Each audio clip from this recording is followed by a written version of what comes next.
Back? We should be back. I think. Yes? Yes. Okay, there we go.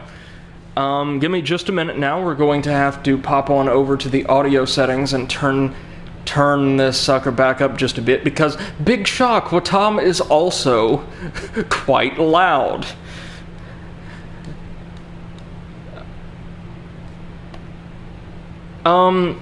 Good question. Okay, so Nugget, our resident Spyro expert, for those catching this as a VOD, asks, so what do you think of Spyro 2? I told you it's so completely different game than Spyro 1, so do you like the formula better or worse so far? Well, we've nearly reached the end of the first hub world, and I have to say, I genuinely prefer the overall experience.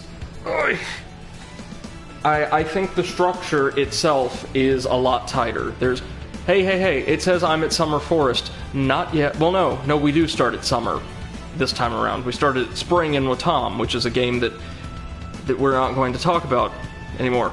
I think overall, Spyro 2 is a much stronger game, as much as I enjoyed the first title. Because there are more NPCs that give individual worlds life, there's more divergence in themes, both aesthetically and in terms of gameplay from level to level. Like, there's a very loose, like, again, seasonal theme that broadly seems to tie levels together, but within them each, there's a whole lot of variance. Like, in the first world alone, we did everything from fighting off a series of possessed idols in a remote atoll, to helping little trolls that very closely resemble NPCs from Ratchet and Clank, take back this heavily industrialized island at the center of a massive electrical storm. So yeah, there's much greater diversity here, and I generally like diversity in my games as long as, like, that diversity mechanics is done well. So, if and you'll recall, if we crack open our guidebook here, we are a few gems and one orb short here, because the remainder of the treasure, as is the case with Glimmer and Sunny Beach, is hidden behind a series of ladders that we need to know to climb, or how to climb, in order to access. Meaning, I think it's time to take on the game's first boss, and I've been told that this game's bosses are a big improvement, both in terms of design and difficulty over the first game, so interested to see that. It'd be kind of hard not to outperform the first game's bosses. Nugget says, I'm glad you think so. I think each game improves on the previous. Third is my favorite by far, though. Takes everything great about 2 and greatly polishes and tightens it. Oh, I'm excited for that one then. And I'm excited for you to get to the bosses. This game has proper bosses. Yeah, so am I. So, gonna be honest, I absolutely adore Ripto's redesign. His character model for this game's fantastic. Never was all that fond of the design for his henchmen, though, because, who I presume are going to be the game's bosses, because they're so generic looking. But hopefully the gameplay will make up for that. Nugget says, how do you feel about Spyro being able to swim now? It feels pretty great. It does. Insomniac, broadly speaking, this was the case with Ratchet and Clank as well, does aquatic control pretty well as platformer devs from this era go. I also adore the hover mechanic. That's brilliant. And that's also not where we need to go. That's where an orb was. This is what happens when you don't play a game for all of, like, one day while you sojourn to the land of poop and sentient face buttons. We want to go to the dungeon, which is the other way. It's the other way I closed off. That's right. I'm good at games. I know what I'm doing. Here we go. Well done, Spyro. Now that you have 6 talismans, this door will open. It's also great to see there's some life forms in this universe that don't hate Spyro and the Dragons. Nugget says anyone watching the bottom of this and not watching the last game is going to be very, very confused. Yeah.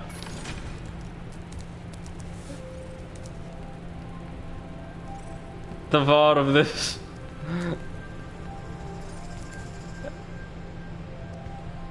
Oh, the VOD. Yeah, To the castle dungeon, Spyro, I thought that you might want to know how Ripto and his monsters arrived in Avalar. Oh, well, that's beautiful. Last week in the winter tundra, the professor was working on some new super portal technology.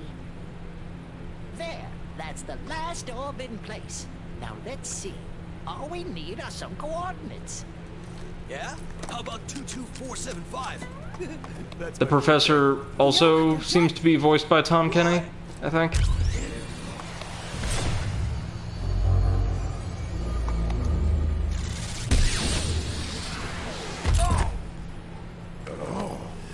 Like it says, I'm on my phone, speak to text is the bane of my existence. Oh, no worries, I got you. Off me, you useless buffoon! Why can't either of you? Oh, that is Tom Kenny, great. He's still got it after all these years.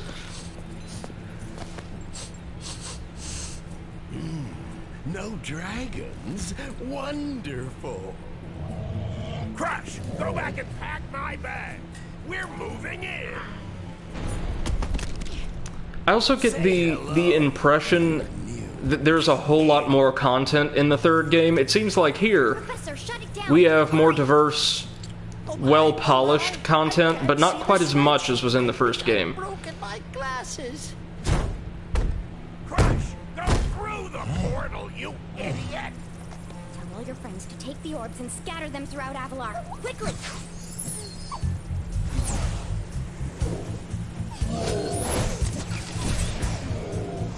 Now! Go! Crush, get the orbs now! Now, you despicable little creature! I'll kill you! This is bad news for Avalar. Ripto has so much personality, and his henchmen just don't. Yeah. I would have gone after him, but didn't he say something about not liking dragons? Professor, could we catch a dragon to help us? Yes, I think so. Well, it depends on the individual. Much better suited to intercepting one of Most these dragons, creatures. How about all but one, will do absolutely nothing if you summon them, because they appear to do nothing whatsoever in their daily lives. Fortunately, you got the one that's actually like an active force in this world. Okay, so we're going to be fighting the big bluish one. Alright. Excited to see how this plays out.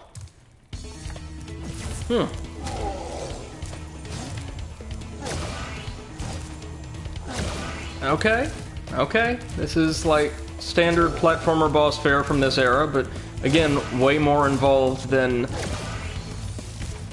anything we would have been offered in the first game.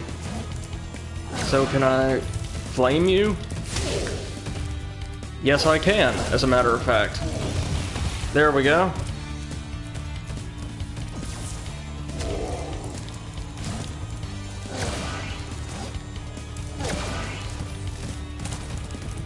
Oh no, you don't.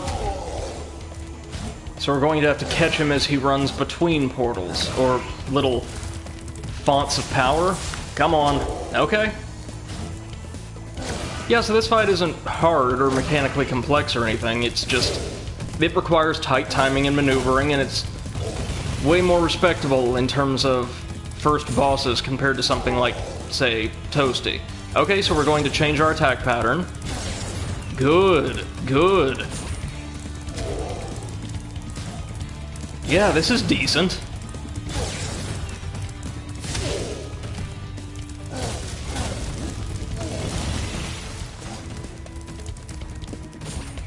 Yeah.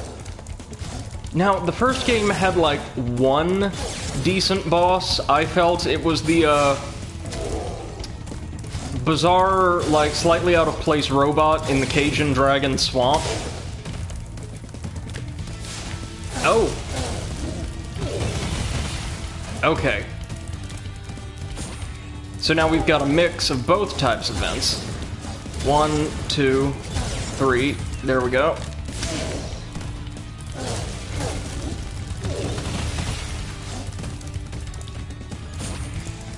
Yeah, so he's not that interesting visually, but mechanically, this is a pretty great first boss. Good on you, Spyro, you learned something. And we improved on one of the first game's only real weak points. I'm very glad to see that. 1, 2, 3. Oh, and that should do us. Skill point acquired, I guess, for defeating him without taking any damage? No, Crush! You may have been able to defeat that simpleton. But Golf will be more than a match for you. Bring it on, Shorty. Golf, come here now! Destroy him, and make sure it's painful. What? Go! Get me out of here! Nugget says, yeah, Spyro 3 has 4, technically 5 homeworlds, way more collectibles, 4 more playable characters, and skateboarding. Yes, you read that right. I remember that from your stream. I'm also not looking forward to the skateboarding based off of that stream alone.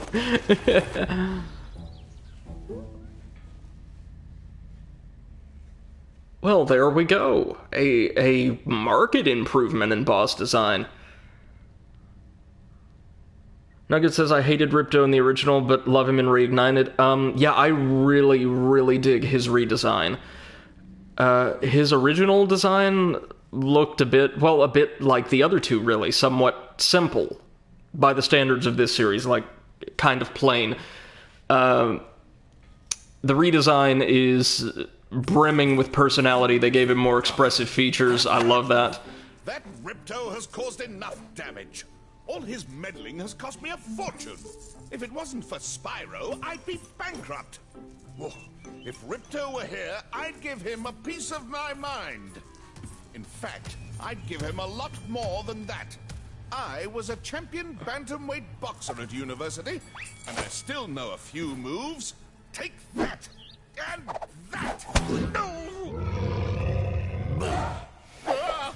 Why, you...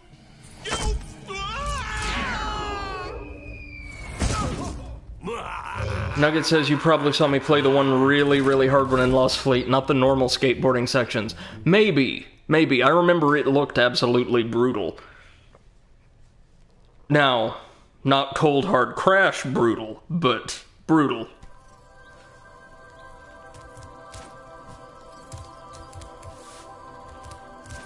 Oh wow, Nugget says, I realized why I had so many issues. My skateboard was set, or my keyboard was set to Spanish. Wow. Okay, so we're now in the Autumn Plains. Lovely. Always love the aesthetics of Autumn, and yeah, this game does it justice.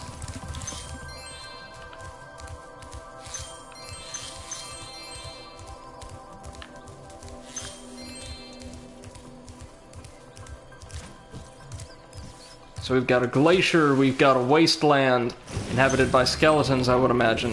Skelos Badlands.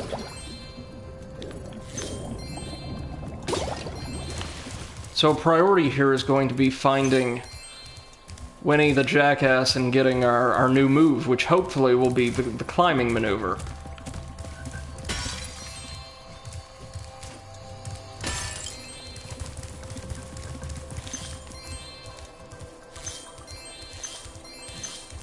Looks like a more compact homeworld so far. We've got Breeze Harbor. Okay. So far that looks like 2 heavily aquatic stages. I'm down for it, as the aquatic stages in the first game were great. Summer Forest. Ah, like a pathway back. Well, I bet a rich dragon like you wouldn't mind cashing in a few gems to learn how to climb. I'd be yes, willing to sir. teach you for, say, I don't know, a small fee. 500, yeah, we got Won't that. regret it. Okay, when you see a wall surface that looks climbable, like the one to my left here, just jump onto it and you will grab it with your claws. Use the left stick. Nugget says, oh no. Autumn Plains is massive, biggest homeworld in the whole trilogy. Really? You can also jump sideways onto another climbable area. I take it then those first few portals are just kind of densely arranged.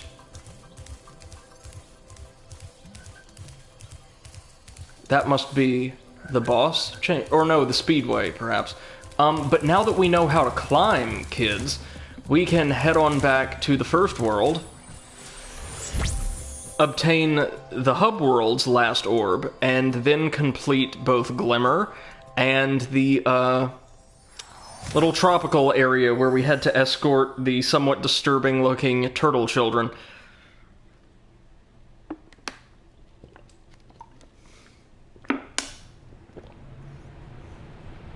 Then we can move on to New Frontiers. I do really, really appreciate that we can expand our moveset. Nugget says Autumn Plains has 2 homeworlds worth of levels. There were originally going to be 4 homeworlds. I figured, but the game was rushed. Really? That's why there's no spring. So, oh, such a shame to hear that this was rushed. And I mean, despite, like, probably a ton of crunch and unpleasantness surrounding the development, they were able to do a fantastic job with it nonetheless. If only we could say the same for Enter the Dragonfly, which originally, if I'm correct, had a ton of dev time that was just kind of wasted or thrown about because different producers kept interfering and nobody had any idea what they actually wanted to do with the thing. They were reduced down to what? 1 very generic homeworld and 8 levels, I want to say? Hey, there it is. Oh, 100% completion feels so good. Even when there's not like a really huge tangible reward for it. Nugget says the original was rushed. I mean, Reignited was too, but I'm saying specifically the original Spyro 2 was rushed and forced to cut a homeworld. Yeah.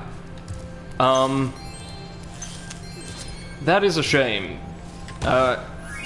Especially given, again, the talent this team had and what they were able to do with limited resources. Now I think we can fast travel, right? Back to Glimmer. Because those weird little rat things still have 1 more orb for us.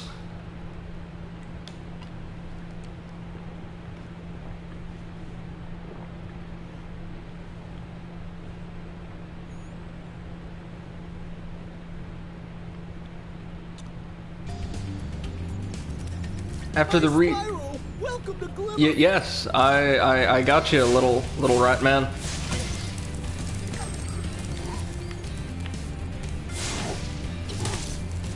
I love seeing that the enemy design in this game is just as diverse and kind of colorful as in the first game. Not gonna lie, I do miss the Shreks a little bit, but the designs in this game are just as good.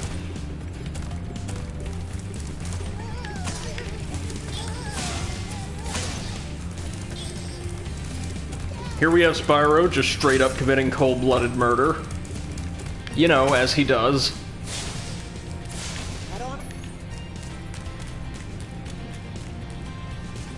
Okay, so we're gonna need a few more kills. Nugget says the original Spyro 3 was rushed too. Unfortunately, I think all 3 of the original games were. Production crunch was very, very hard back in the late 90s through the early 2000s, and a lot of games had these problems because of it. I know the early 2000s were bad, but I didn't know that about the late 90s. That's awful. You ever watch a YouTube series called What Happened? It's hosted by Matt Kowalewski, who used to participate in a hilarious Let's Play channel called Best Friends Play, or Super Best Friends Play. And he examines, like, every week or every other week, the troubled development of notoriously terrible games, movies, any form of entertainment anymore, but primarily those 2. And he released an episode not too long ago on Spyro. Nugget says, I've heard of those guys, but haven't watched a lot of them. So the Best Friends Play is no longer operational, unfortunately. But the constituent members all have different projects now. Most of them stream, but Matt has that really high-quality show that produces some, honestly, pretty fantastic documentaries.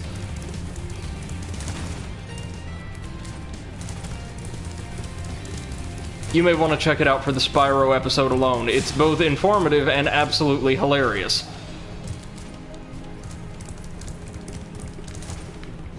Alright, now let's turn on some light in here.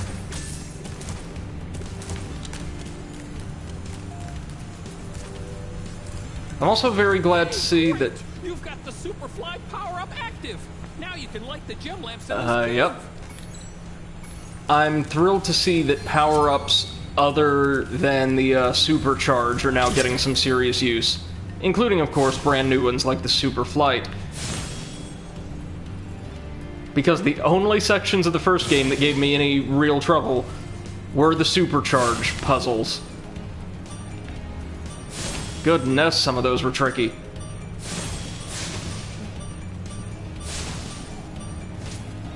Nugget asks, was he the guy that had the video talking about that horrible movie Food Fight? Oh man, a lot of people have covered Food Fight. He might have, I don't know. He's done episodes on Drake of the 99 Dragons, the Super Mario Brothers movie, Ride to Hell Retribution, of course, which Super Best Friends Play did a full playthrough of. Devil's Third. What else? Of course that's where it would be. Thank you, Ratman.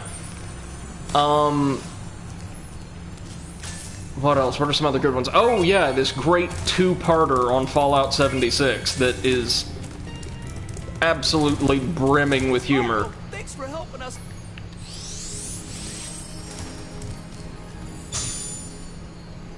This magic portal next to me will take you to Summer Forest, one of the homeworlds of Avalar.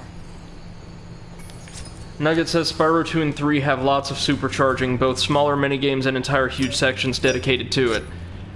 Alright. Oh, is this a new outro sequence? I don't know if this played the first time we were in here.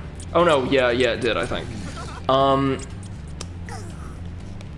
I'll be fine as long as I never again have to go through, the Treetop Village stage from the swamp in Spyro 1. That was rough. Nugget says also all of the flight levels in 2 and 3 incorporate Supercharge as one of the sets of collectibles. I learned that the hard way.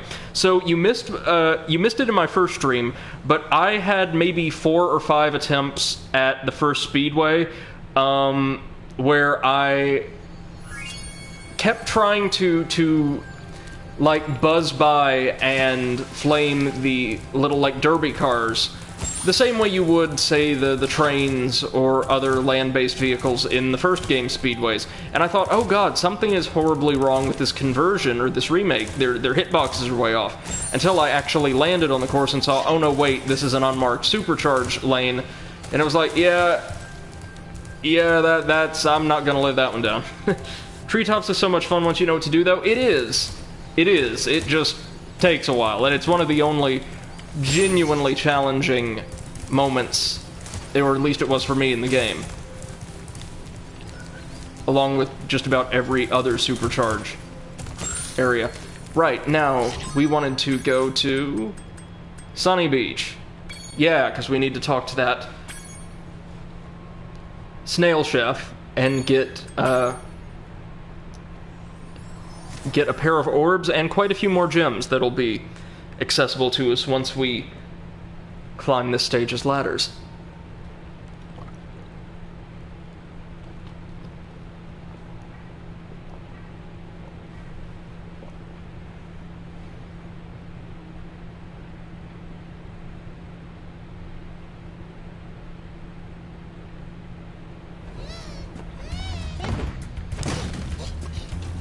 Nugget says, fun fact, the OG games didn't have level teleportation until very, very end game.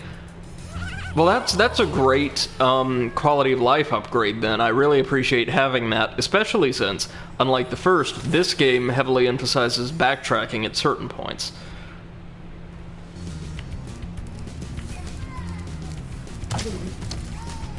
It still feels a bit cheaty to me, but oh well, new generation of gamers, new standard, I guess. Well, I think a bit like Crash, they tried to modernize the trilogy where they could, incorporating not new elements of the game itself, but like features that people would come to expect from other like modern platformers and the like. It's always a very, very satisfying reward to finally unlock it. Oh, I see. Yeah, I can see where you're coming from there. Alright, kill the Blueberry Man, and oh, there's a lot of treasure up here I missed my first time around.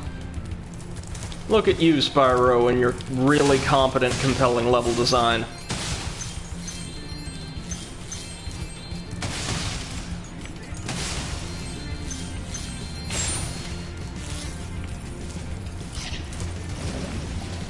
And best of all, you don't make me furious like Crash or very, very tired like Watam.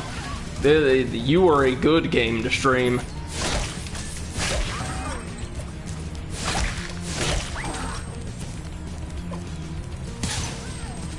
Let's make sure we kill all the water workers so we can activate our Super Flame.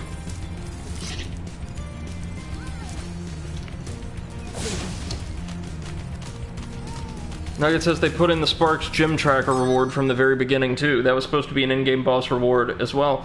So that's 2 boss rewards from Spyro 3 that didn't freaking matter anymore. Gym Tracker, is that the little function of Sparks whereby he, like, picks up nearby collectibles? Or does he, like, is there some way he directs us to gyms we've not found yet? Because if so, I've not noticed that.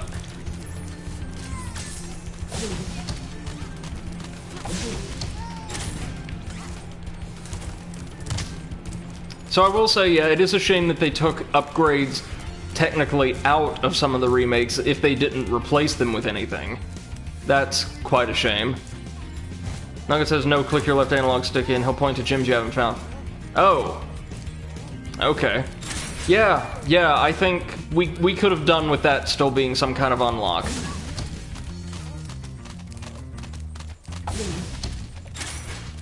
It also kind of subtracts from the fun of, well, scouring these stages for the gems, I would argue. Part of the fun, for me at least, is getting terribly lost and searching everywhere for that one last gem that's always left behind in every stage. Nugget says, feels a bit hand-holding and coddling. Agreed. These aren't very difficult games to begin with. And you would expect the goal to be to get the player to explore these beautiful worlds as much as they can. Not just tell them where all the good bits are and then leave them to it. We've already been here, right? Yeah.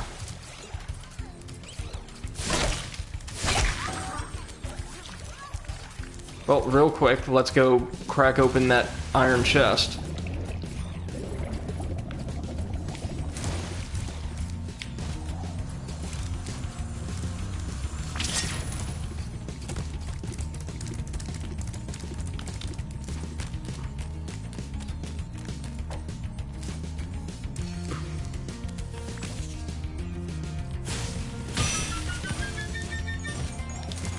Oh, there you go. That one was absolutely loaded. Nugget says they added a map to all 3 games, too. It's in the options menu. Originally only in Spyro 2 and was toggleable there, too. Okay. Oh, I see. Well, I guess that one would technically be a quality of life upgrade, as that doesn't necessarily reduce the difficulty or the possibility for engagement the game presents. It's just there, I guess, to help people navigate the level itself. Now, if the map was labeled with collectibles and all that, then it'd be a bit too far. And based on what you've told me, I'm not entirely certain that it doesn't.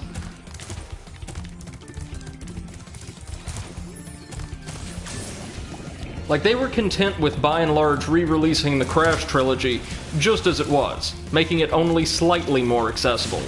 And, trust me, that series needed it. But apparently players needed a lot more help with these? I don't... Yeah, you're right, I don't get that. Alright, let's talk to Le Chef, and hopefully pick up a couple more gems while we're up here. Your turtle friends will make a very good soup, if I can catch them. You can try to say them if you like, but I'm feeling awfully hungry. Okay, so we need to defeat the Cajun penguin. There you go. You are very, very foolish, turtles. Oh no, nope, nope. I am a very foolish turtle. Can't believe I missed one. Let's try that again. Okay. No, no, no, no. Get in the water. Get.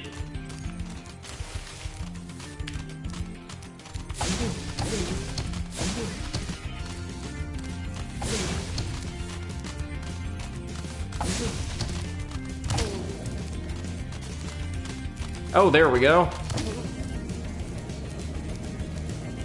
Nugget says charge the Brady Nut flame. We managed it. We managed it. Where those came from. Here, take this orb and go with Nugget says, yeah, the map's okay. It doesn't show anything. Don't worry. It's not terrible. It just feels a bit unnecessary. But I guess I can understand how the remakes can be a lot more confusing visually since there's so much detail packed everywhere. It can be a little overwhelming. Yeah, it's very easy to get lost in these gorgeous environments. Alright, let's try that again. Step any closer to the pot, I'll start ringing my bell again.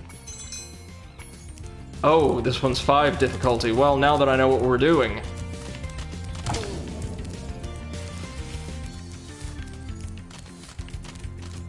Oh, no, you don't.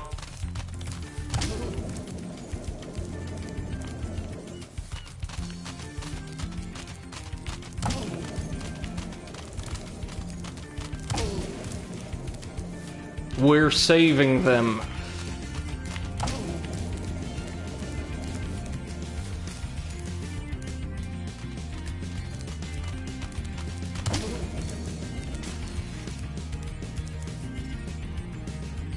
I love the architecture of this level.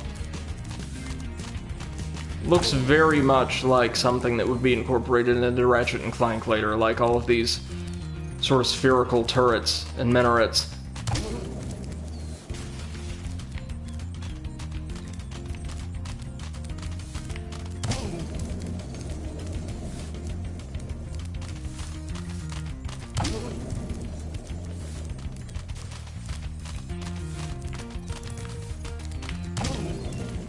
There we are.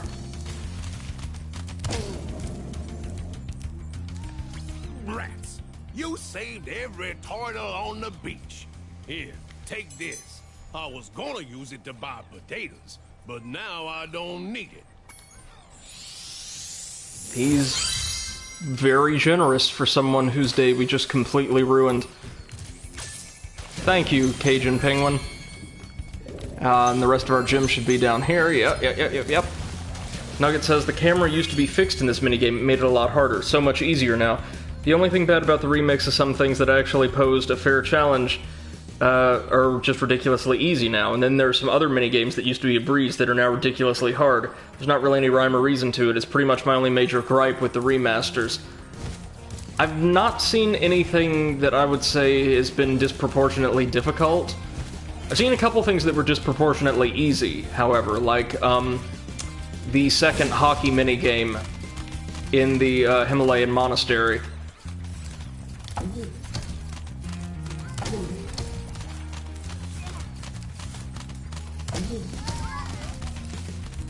Oh, no, you don't. Nope, get up there. Get.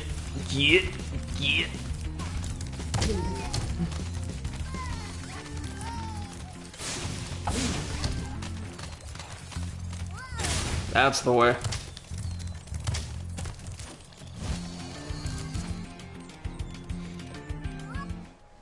Alright, and on that note, folks, I'm going to take about a 4-minute break to take out the trash and get a new drink, and we will be right back with, well, I shouldn't even say the second half of tonight's stream, a little over 2 more hours of Spyro 2, and we're going to take on that second homeworld. Looking forward to it.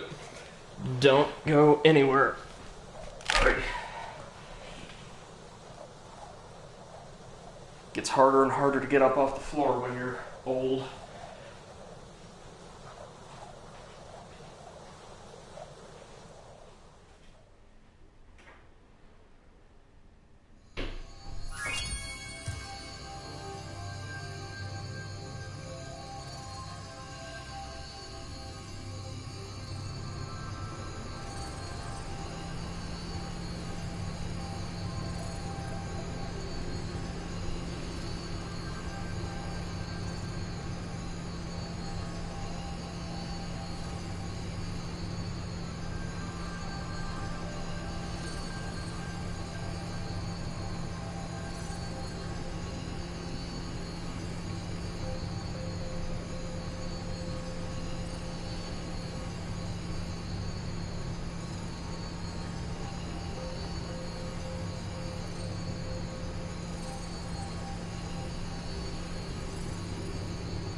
Alright, folks, we are back.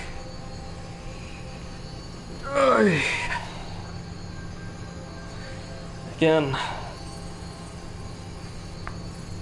the horrible rigor of age settling in. That, or just not going outside or doing anything for going on 4 months. And with that, we are ready to dive into the Autumn Plains properly. And now we've been told that's a pretty expansive homeworld, meaning there's a whole lot to see. Only 2 orbs, so I'm guessing a lot of portals.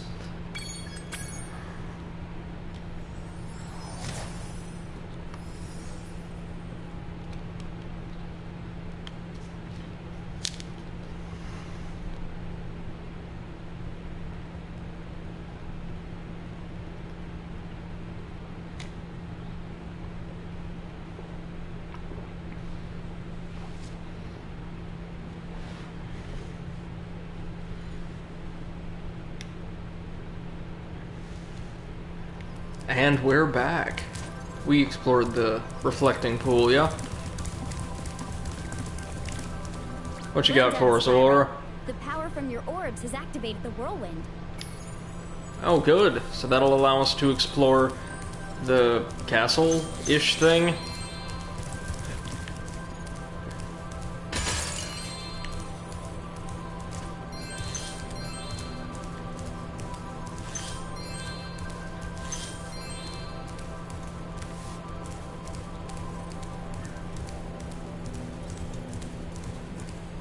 This, I feel, is... Oh, frogs. Not anymore.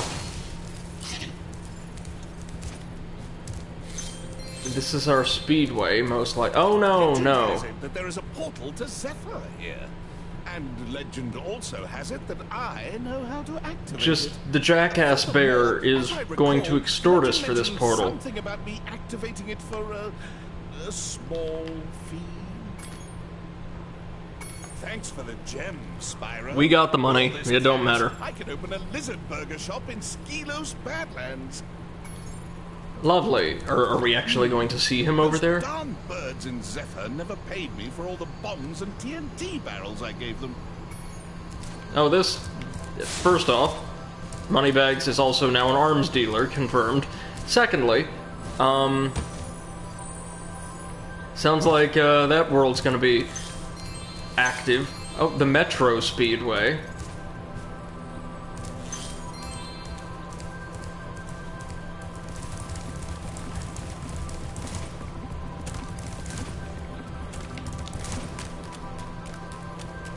What is up here?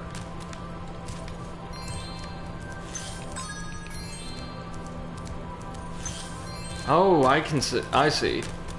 It's not exactly the most well spread out stage, but it's got some real verticality to it. A fire-themed world, presumably Scorch. Extra life. Thank you, we'll take it. I said we'll take it. There we go.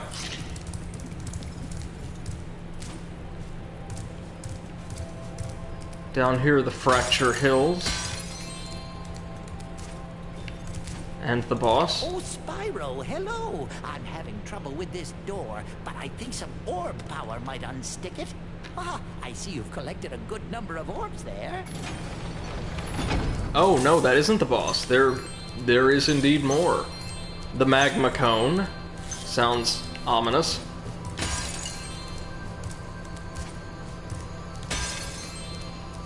This world's absolutely beautiful. I love the twilight ambiance. That's incredible. Oh, it's the jackass bear again. For what, the 3rd time in this hub world? Yeah. I can let you into the little castle over there in exchange for a few gems. What do you say? I say, why No one's not? been through that portal in years. I never thought I'd find a sucker. I mean, you're a shrewd customer, Spyro.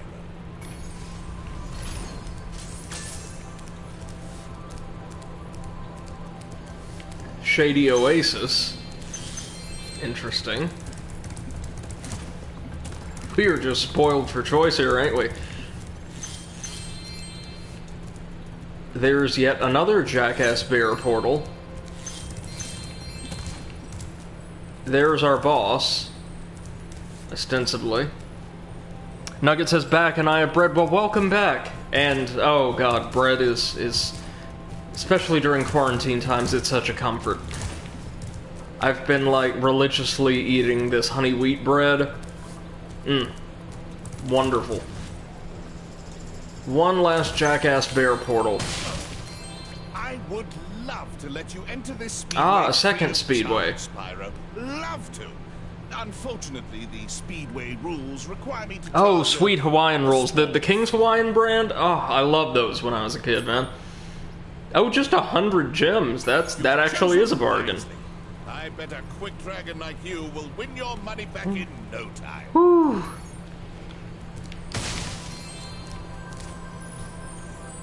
So I think, since we are well and truly spoiled for choice, we're going to start off with the Metro Speedway.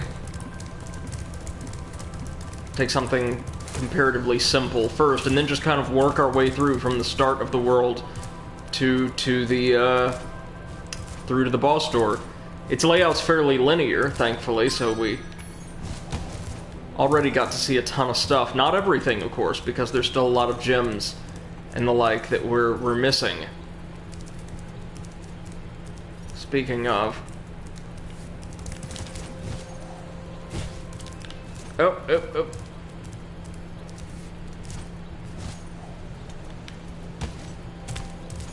Aha.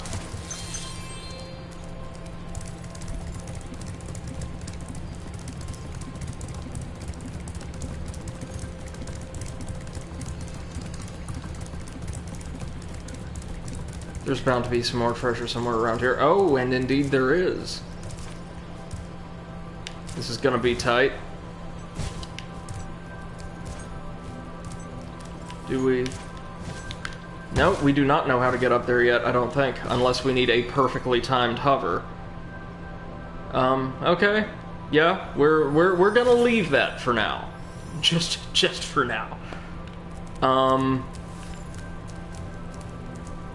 And just head to our speedway instead, but it's good to know where some of the loot is. Nugget says you're not supposed to get there yet, there's a different way to get there. That's what I thought. Either we'd unlock a new ability or a new route somewhere. So, we will accept that it'll take us a while to totally complete the hub worlds. And just get us some fat stacks from this Metro Speedway.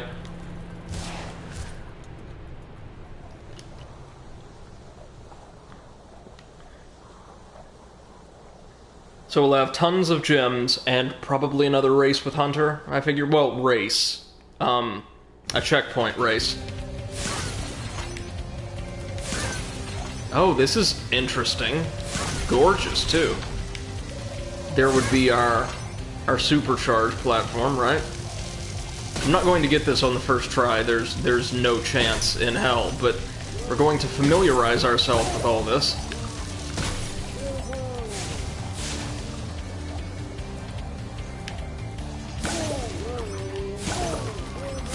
This'll be probably the easiest set of obstacles to cross off. These perfectly friendly walrus foremen.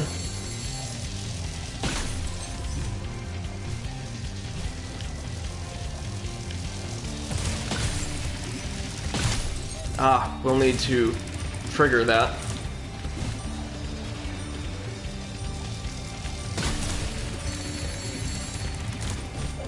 Ah, I see.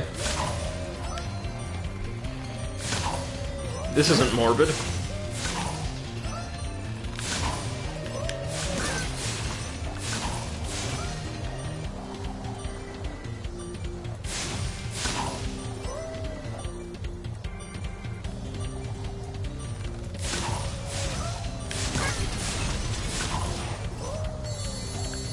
Ah, we're just down one bird.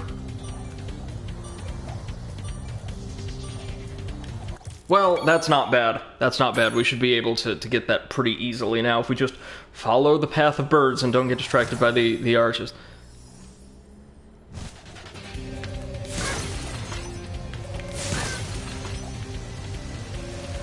Whew. Whew. Ah, there's the one we missed.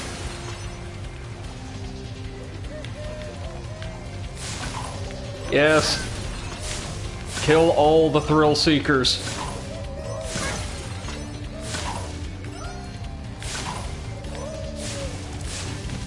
Whew.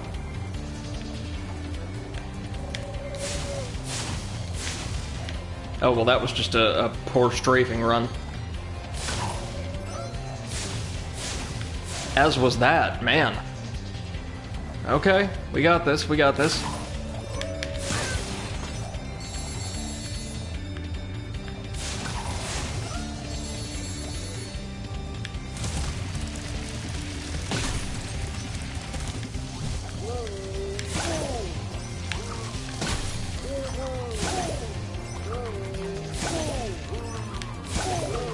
Poor guys just doing their jobs, standing on top of buoys and waving caution signs at nothing in particular.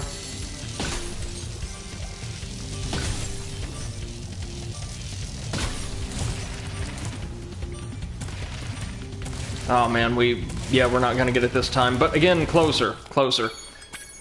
Nugget asks, are you aware you could press the roll buttons to do tricks in the air? One's a loop-to-loop and the other lets you do a 180. Yeah, I am. I think I figured that out toward the end of Spyro 1, maybe? And yeah, I think you did tell me as well. It's a very cute little feature, and occasionally useful, I think.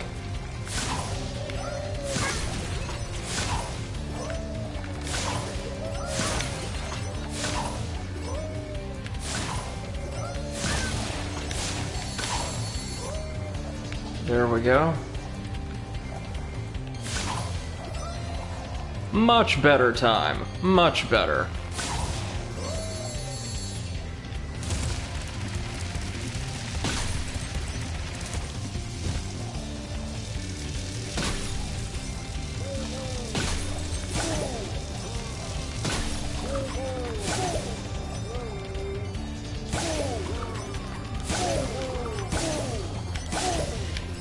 Doing good.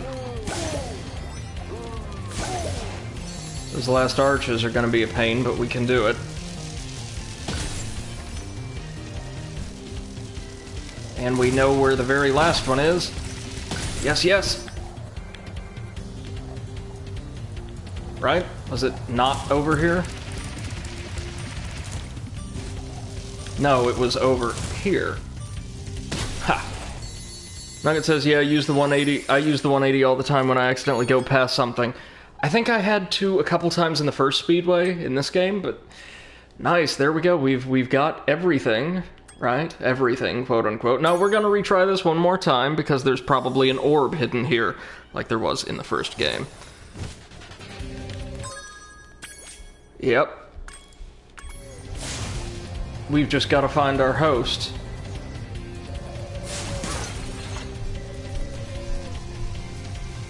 Or this time, there's...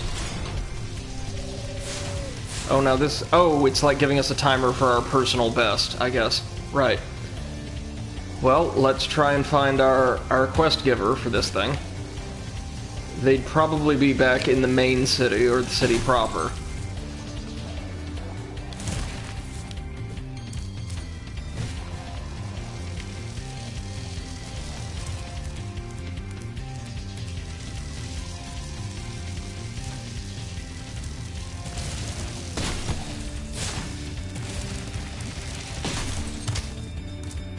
We'll have to lower that bridge by taking out a pigeon, I think.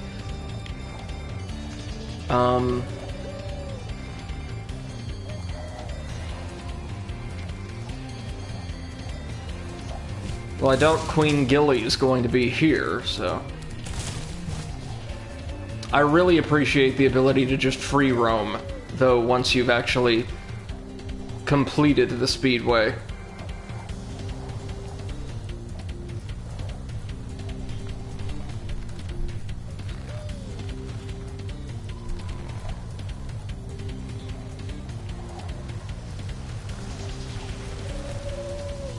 Nothing here.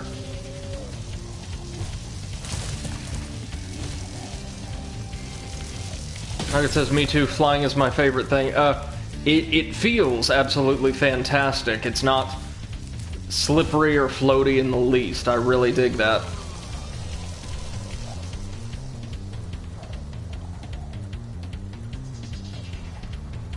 Now we got...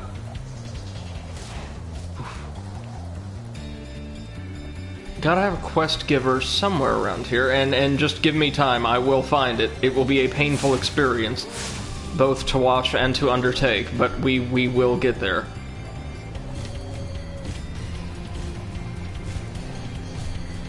Already been here.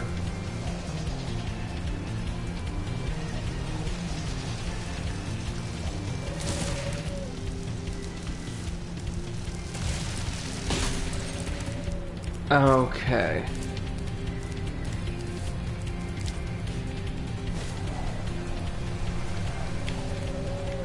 Wait a minute. Oh, that's right, no speedways. Water still just axes you. Forgot about that.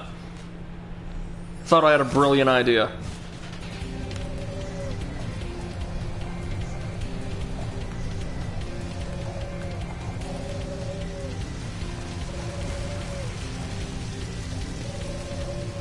So would you believe I recently watched a playthrough of the original Spyro, wherein the individual playing the game, I want to say combined throughout the game, died either over or just under 100 times.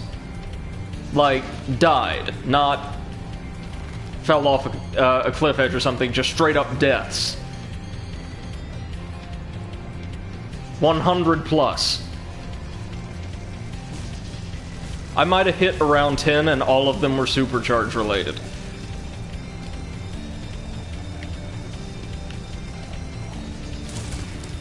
Okay, so maybe there isn't a quest giver here. Maybe we're meant to do something else.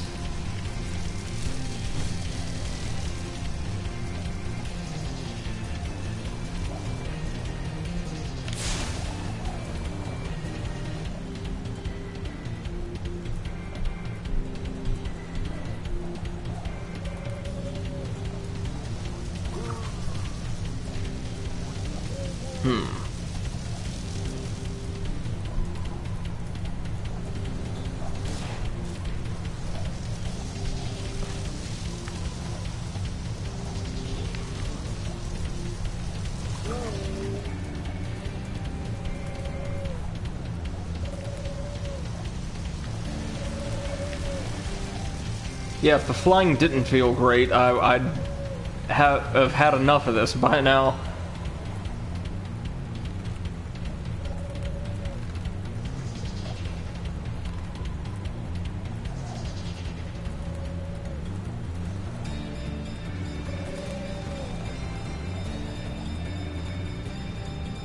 Nugget says, yes, there is a quest giver here, they're just sneaky and hidden. I got you. And also, 100 plus sounds about right for people who don't have experience with 3D platformers, mainly older ones. Oh, no. The person in question, I'll link like a highlight reel in the Discord if you're interested, is very experienced with all of this stuff, and is just kind of notoriously poor at, well, I hate to say it, but like, every game? Like, it's gonna be one of those.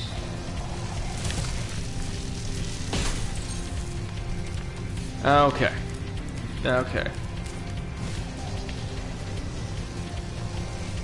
Did he finish the game at least? Yes, he did. Oh, what's another good one I can give you? I want to say, like, either one of the Dark Souls games or Nioh, the same guy died several hundred times.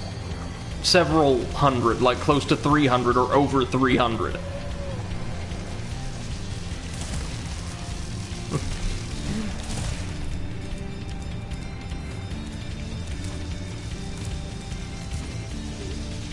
Okay.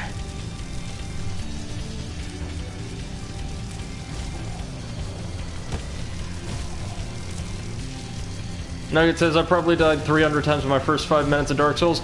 No, you didn't. Again, you did, at least in the Dark Souls 3 streams I saw, really well, until around the Curse-Rotted Greatwood, I think, was the only bit that gave you significant difficulty, which is normal. That's what Dark Souls bosses do the first time you run into them.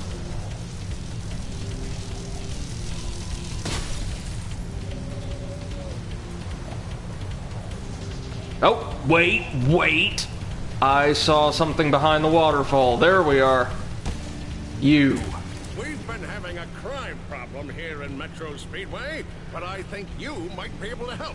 Oh. A band of cat burglars have been raiding my re-election funds by scaling the walls of the buildings. Would you be willing to help get rid of them? Yes, sure. Great. Hunter can knock the scoundrels off of the buildings, but we'll need you to catch the loot before it lands in the canal and gets lost. Good luck. Hunter is waiting for you outside. That's decently well hidden. I like that. Oh, so Hunter's got an upgrade now. He's just straight up got a jetpack. Ah, I see. It's going to be a slightly more challenging version of our first checkpoint race.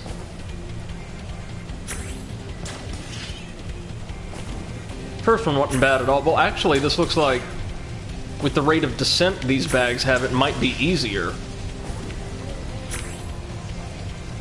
The wildly fluctuating altitude is the worst part. Or the most challenging thing to actually deal with. But we're doing okay.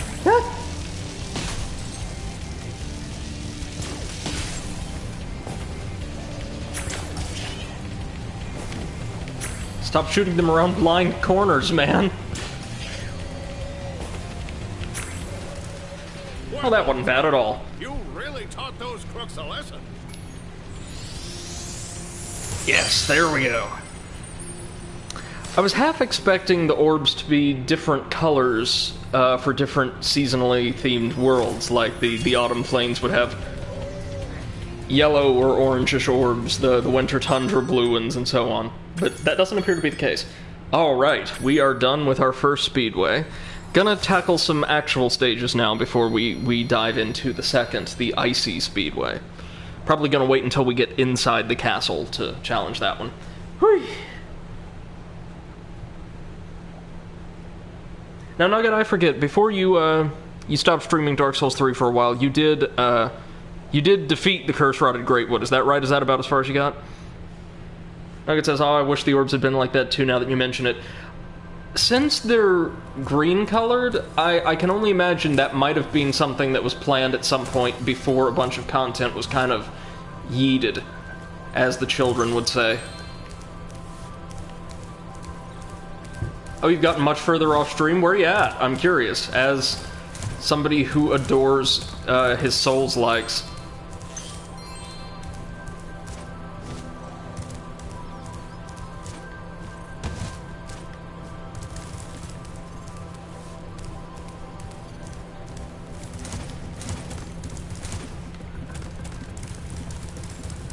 Okay, let's just start with the very first world we're presented with. Well, actually, this one. Technically, the Crystal Glacier, why not?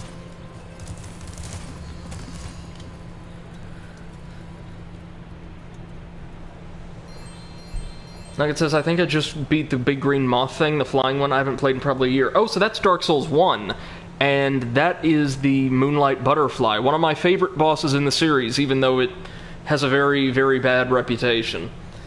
Just the aesthetics around that fight, the song, or, yeah, no, the backing track, the design of the butterfly itself, the kind of eerily serene atmosphere of the fight. Oh man, it's incredible.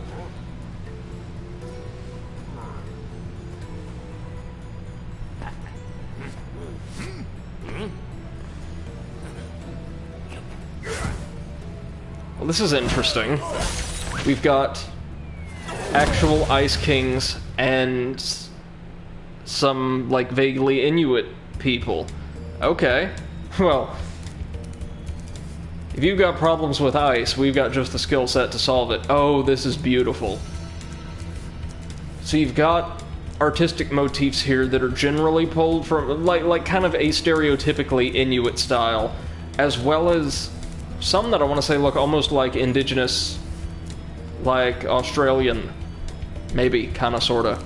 Again, stereotypical depictions of each. Spyro, the Ice Wizards have imprisoned our leader, Shaman Tak. Can you help us rescue him? It is urgent. He has our tickets to tonight's hockey game in Colossus Valley. Ah, of course. Nugget says, yeah, I've been going back and forth between 1 and 3. I want to stream 1 and finish it. I cheesed the demon on the bridge, Taurus demon, I think? Yep. All I did was just climb the ladder and then jump stab him like 5 times. I basically just deleted him in like 20 seconds. That is actually what almost everybody does. That's kind of the intended approach, I think, quote unquote. And it's great fun. It is. That's a lovely fight. And I would definitely be down for some Dark Souls streams from you. If you get on the catapult, we'll help you across the chasm. I'm going to start streaming Dark Souls Remastered myself once we're on the other side of Spyro. Alright. Show me what you got, Ice Builders. Oh.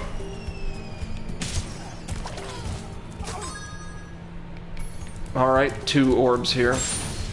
Oh, there's sentient snowballs.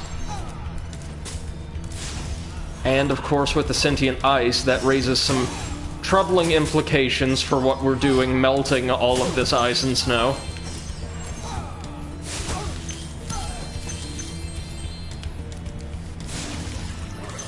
Oh.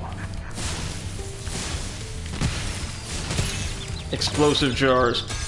Nugget says, I really, really want to stream again. I'm unfortunately not in a position to. Yeah, the AC broke, right.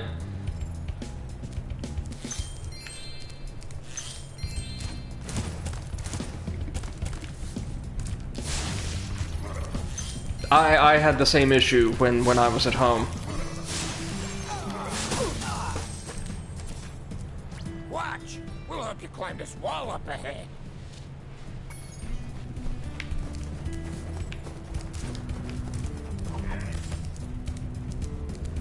Really like the design of this stage. It's got unique, like, culturally based architecture. That's good stuff. Oh yeah, no, don't worry about it. We've all been a little out of sorts lately, I think. Ah, now see dragons from Spyro 1. This is how you support a hero.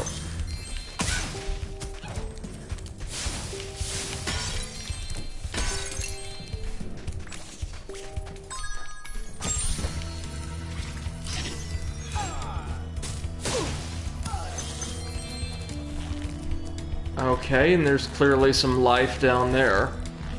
Quite a lot of it, actually. We're probably going to need Super Glide or something.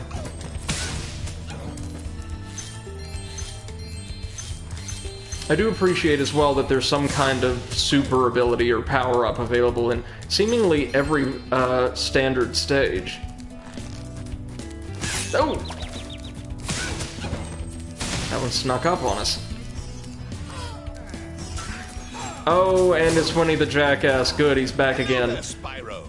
I could arrange for you to cross this bridge for small.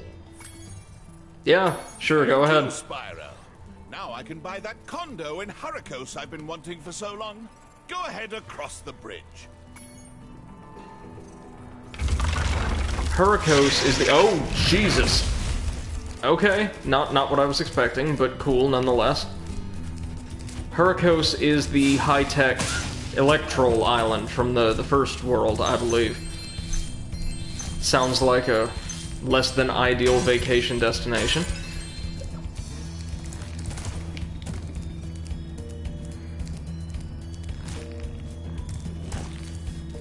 Yeah, so we can see a path down there, but probably want to avoid just jumping down for now.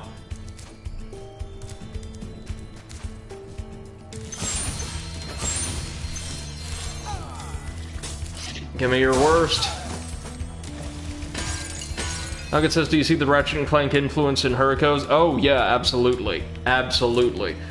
The Electrolls even... Well, the Electrolls and the Professor both resemble certain nameless NPCs that appear in various points in Ratchet and Clank, the first game in particular. I thought that was really cool. I'm starting to see more and more of that series' design ethos visually and mechanically emerge in this one. Wait, hold on. We actually do want to go down here because there's an orb we just need to kill a few things for. Oh, but they don't count towards our enemy total. Dang it. This whole area is infested with creepy draglets. If you could fly, you might be able to help us get rid of them. Gotcha. Just need to go kill a few more things. Be right back.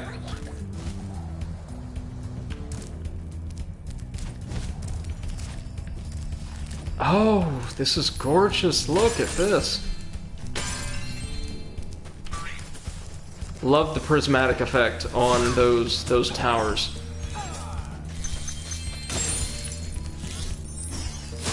Now we'll be properly Superfly.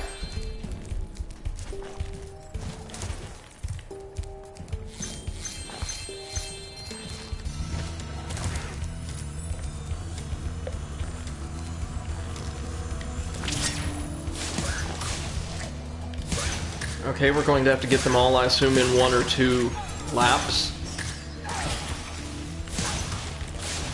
Oh, dang it all.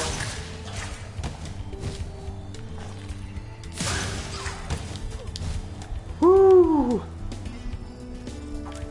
Closer than I'd like.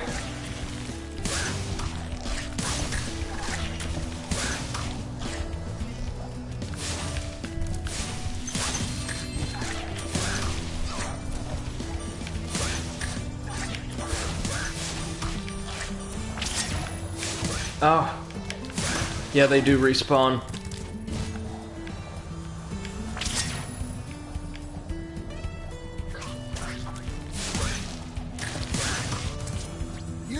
Got him, though. And earned the bug control trophy. Please accept this. Not the cleanest victory, but a victory nonetheless. Thank you, sir. Now let's just gather up what gems remain and we will be good to go.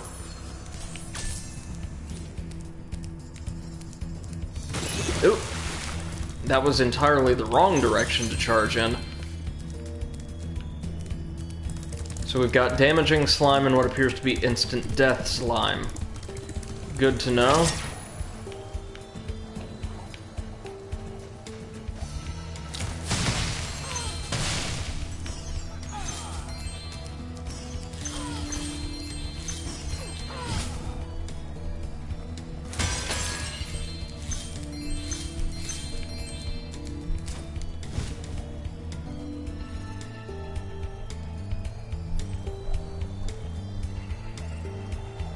And, as we'd expect, excellent music throughout. Alright, we should be good to go. Down there for now, anyway. Let's go kill this adorable little snowball for some health.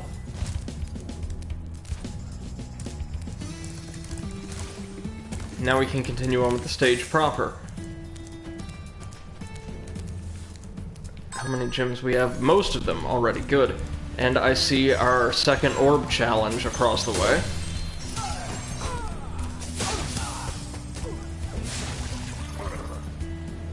Never any real explanation of what the problem or how these problems came about, usually. Also noticed that Spyro very rarely actually solves a world's problem. He usually just kills a bunch of things, which sometimes goes towards solving the problem, like here with the Ice Wizards, I suppose, and then just kind of leaves. We were able to kill the Yeti in Colossus, but that was about it. Just hold tight for a second. Nugget asks, have you noticed how incredibly different the music is in Spyro 2 from Spyro 1? Like, you could tell it's still the same composer and is written in a lot of the same way, but it's got so much more variety. Yeah, I can, now that you mention it. The first game had a really solid soundtrack that was still kind of, you know, very, very simple, PS1 era platformer music, like light, bouncy, kind of lightly fantasy-inspired music. There is a much greater range of styles represented here. Oh, you think those guys could have got me out of here without rolling a 2-ton snowball onto my head? Here, take this crystal. I traded some hockey tickets for it. A lot of civilizations in this world love hockey. So we have earned the talisman here, which is just a beautiful little ice crystal. Nice.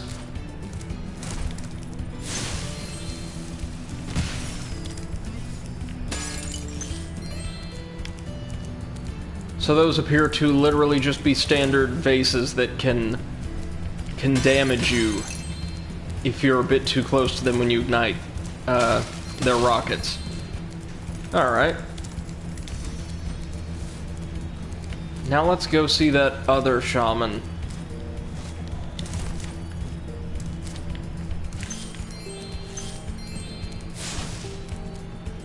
Nugget says, who doesn't like watching sweaty guys ice skate and knock each other's teeth out with a huge stick? If that was literally all the sport was, just like a fully sanctioned and intentional blood sport on roller skates, I would definitely be down. I would be the world's biggest hockey fan, because my ideal sport is just like gladiatorial combat. But as it is, with all of that, like, you know, maneuvering and goal scoring that kind of justifies the constant fighting, I could do without that. Okay, we've just got to go chase down that snow leopard cub we saw. Easy peasy.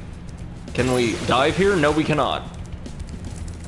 Thought because it was, like, you know, clear water instead of some form of green or purple goop, it'd be safe, but no.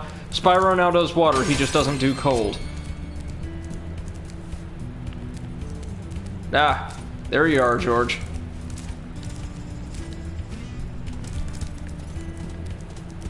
There you go. There you go. No, no, no, no, no, no, no. That's it, we're gonna herd you like sheep. Right.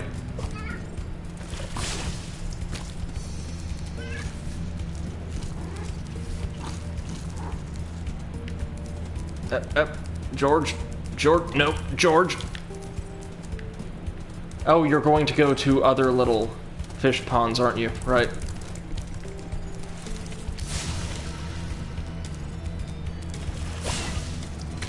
Nugget says, hockey is unfortunately the closest blood sport we have. I wish we had extreme dodgeball. Did you know they actually tried to bring jousting back in Mississippi a good few years ago?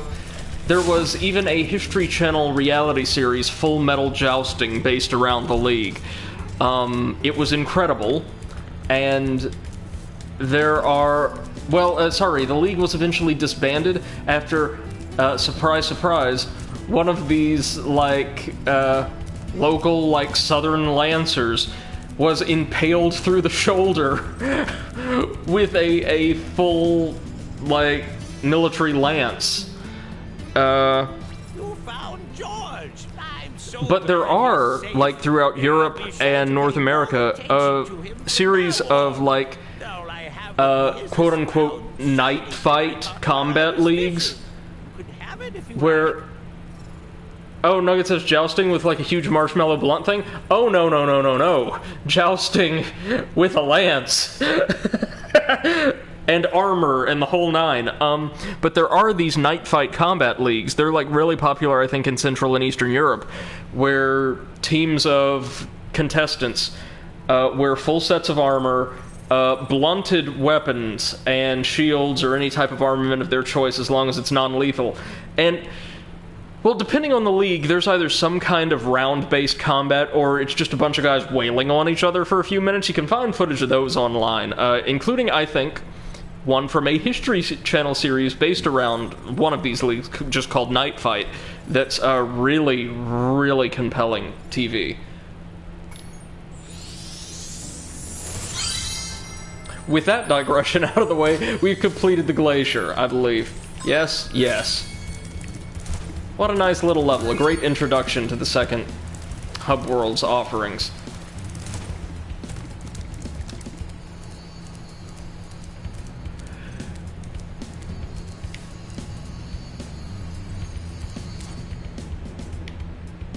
Nugget says, sounds like Dagger here. Let me see. Hold on.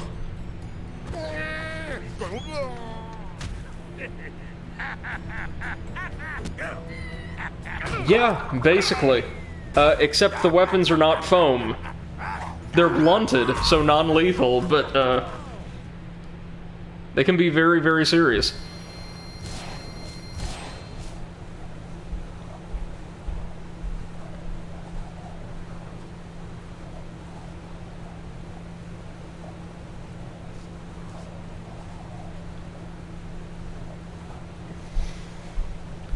Well, from the glacier now to the Badlands.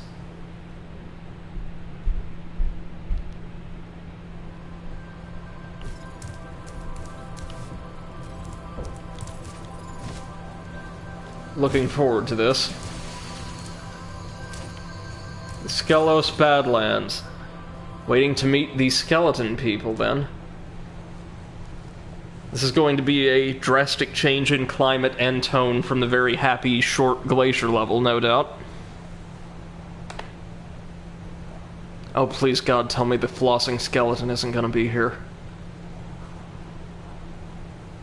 I'm dreading that. Nugget says, I don't want to see anybody die, but seeing a bit of blood here and there sounds cool. That it does. That it does. Oh, so these guys are under attack by flame elementals. I see.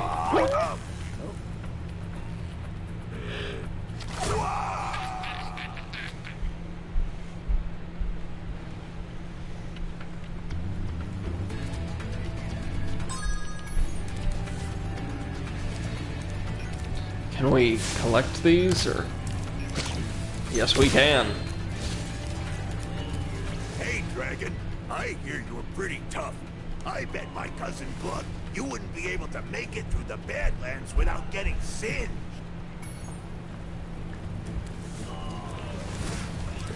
So there actually isn't really a problem we have to solve here.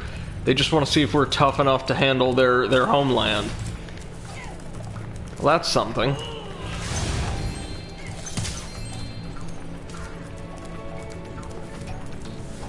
Alright, we saved the child playing with their remote control of some kind? Oh, camcorder. I see. Odd little sight gag, that.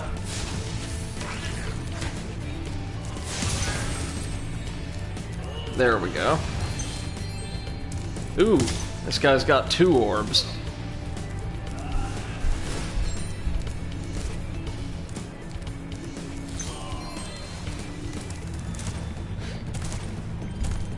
I like this level already. It's got a lot of character.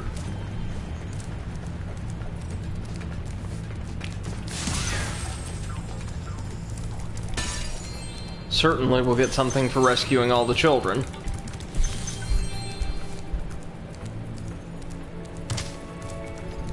Now let's see, is that it?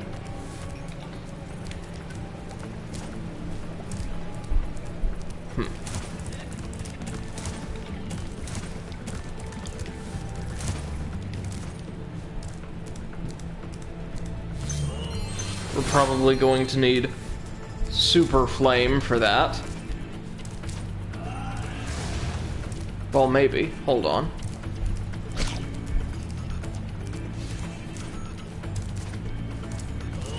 Will one of these do the job? Nah, but worth a shot. We'll need to use that to knock down that guy, presumably.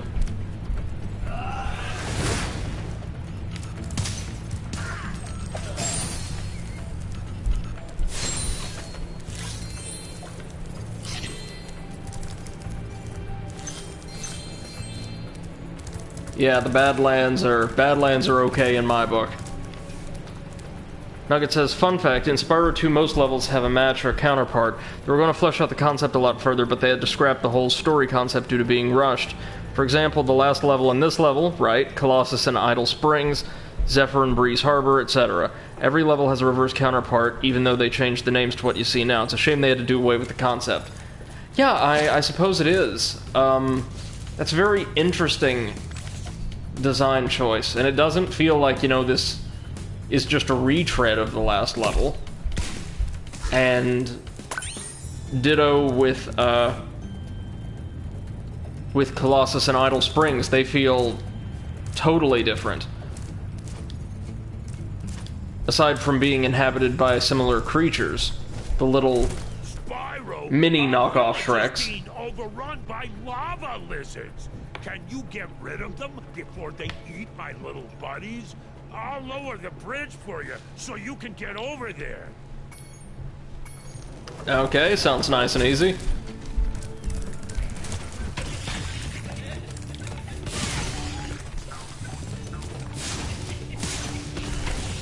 And indeed it is.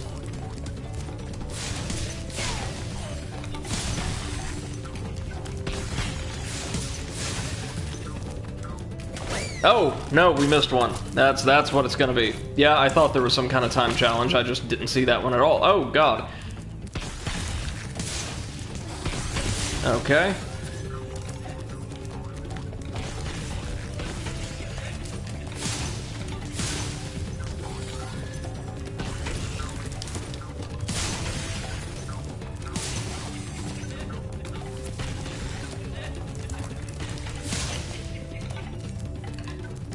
Oh, no, you don't. Well done, Grasshopper. Take this Nugget says, yeah, anything with the same NPCs was supposed to be matched together. I got it. I got it. That's what I thought. Uh-oh. It looks like more lizard eggs are dropping down. Are you ready for another challenge? I take it either we're gonna see the Electrolls again, or their counterpart level was cut. Oh, that's good. That's good.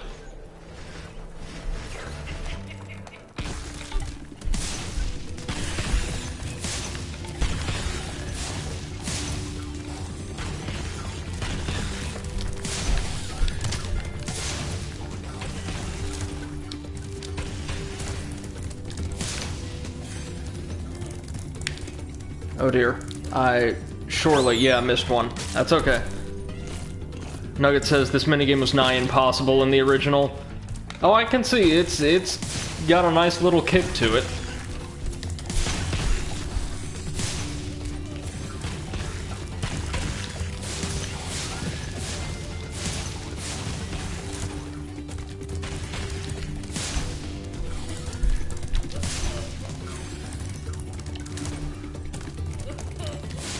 The ice hockey minigame, this is not. For helping us against Spyro, you deserve another shiny thing.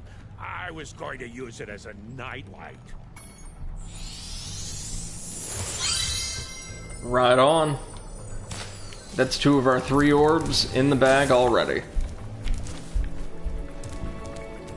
And 1 of 8 bones collected. From the lizard atop the skull. Okay. Oh, damn! Didn't mean to do that. Oh, God. Well, what are you gonna do?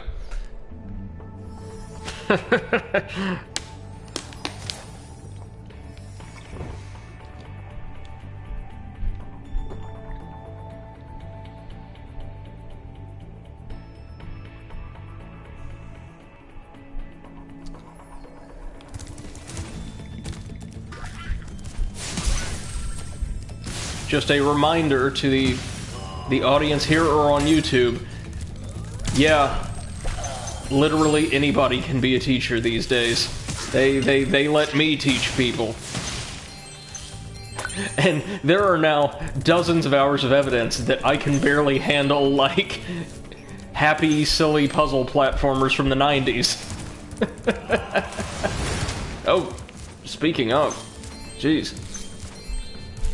Okay. We might want to, Yeah, that's exactly what we want to do.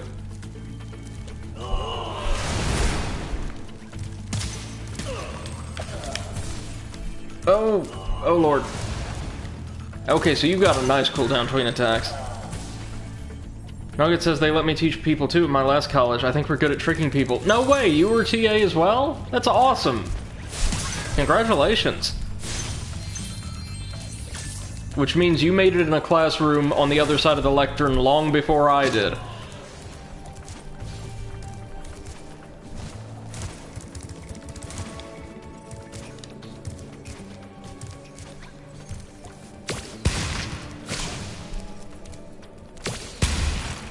Okay.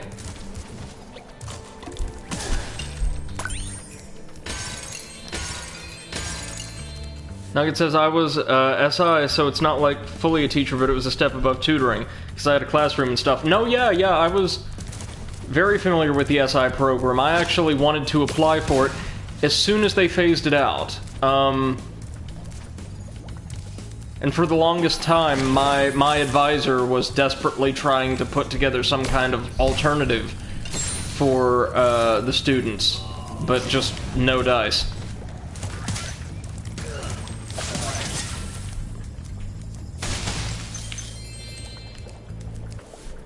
They phased it out? What? Yeah, apparently the grant for SI ran out, and they didn't have any real plans for supplementary education or a routinized, like, institutional tutoring program to replace it.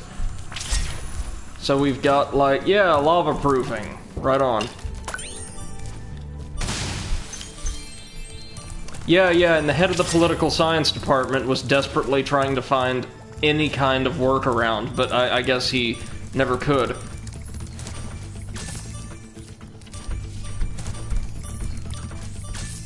How do people learn without SI?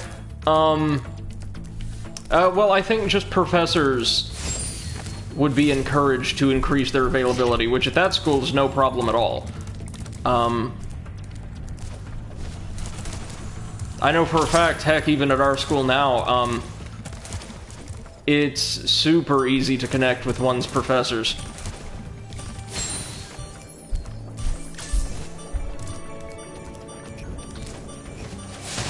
Though I say that largely because my boss is effectively like family to me, so I'm biased. Okay, we made that.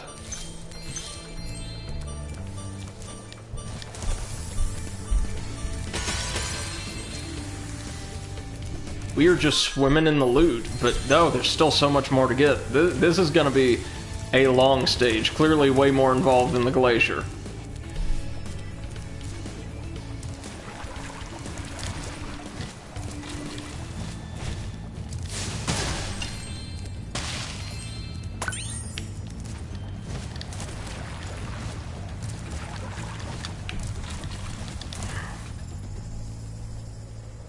Nugget says that found it depends on the professor. Now that is true, folks. Some of the not nice ones are generally really stingy with their office hours. I saw one that only had like 1 office hour per day. That is a bit weird. Yeah, it was crazy. I don't think she was adjunct either.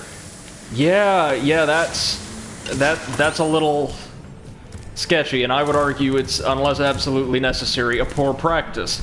And I can say that since I'm a teacher. But, my policy for my students is I'm available physically or via call, text, or email at all hours of the day. No exceptions, no questions asked. It's okay if you want to call me in a panic at 3 a.m. before papers due. I will make myself available for you. Doesn't matter. Far as I'm concerned, my students pay that exorbitant tuition in part to retain my services and the services of my bosses completely unrestricted for, like, you know, a semester. So I work for them, not the other way around. But I know that's kind of an unusual way of looking at it. Well, there's the talisman. But let's get this thing first. Those pesky lava toads have Oh, you're just gonna give us an orb for the bones. If you help me put them back together again, it'd sure be more fun.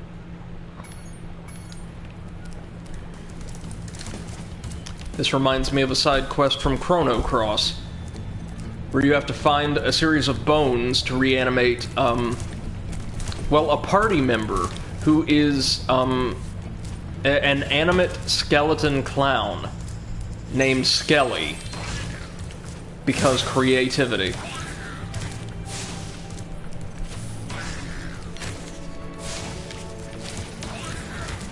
I know I'm supposed to spit something at you guys probably, but I just want to screw around right now.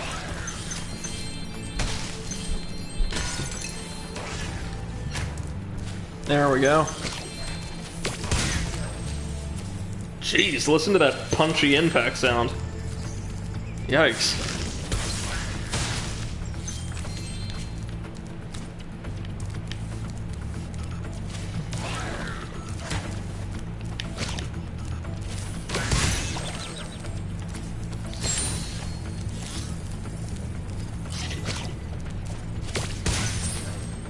Skill point for that. Yeah.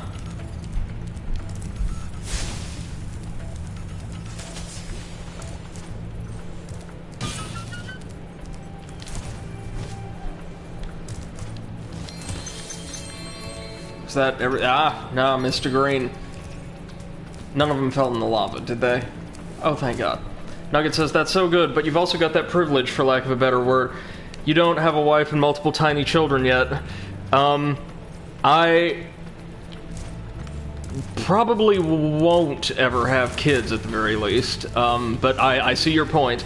However, at our college, I still know one or two excellent professors who do have kids and stuff, and still make a point to emphasize that anyone can call them 24/7 if they're having a crisis. It's very sweet. Yeah, my boss is the same exact way.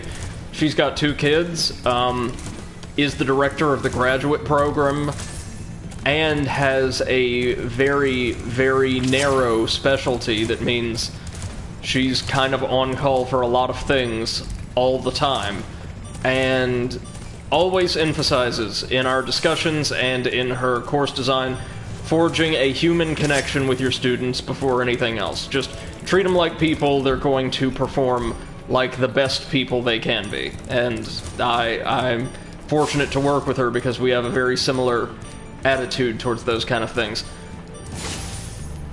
Now, to be fair, I've also taken at least one, and I think just one professor with, like, the polar opposite attitude towards students and teaching in general, and it was a nightmare.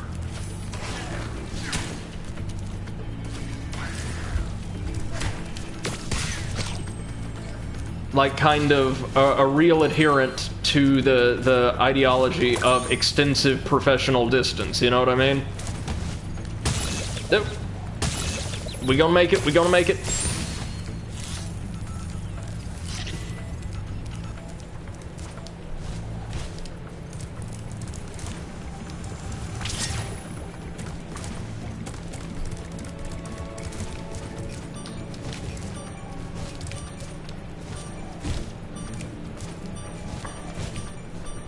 Nugget says, Spyro's power-up skins are so beautiful. They are! I've not really taken the time to look at them, aside from to notice the beautiful, like, glowing patterns, but, well, if we take a closer look at this one, for instance... Yeah, check that out. Oh, and he even starts smoldering. That's beautiful.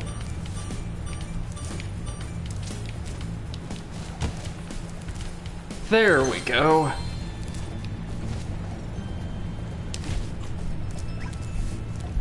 Oh yeah, now we need to deal with you, that's right. Well, back up we go. That's right. That's right.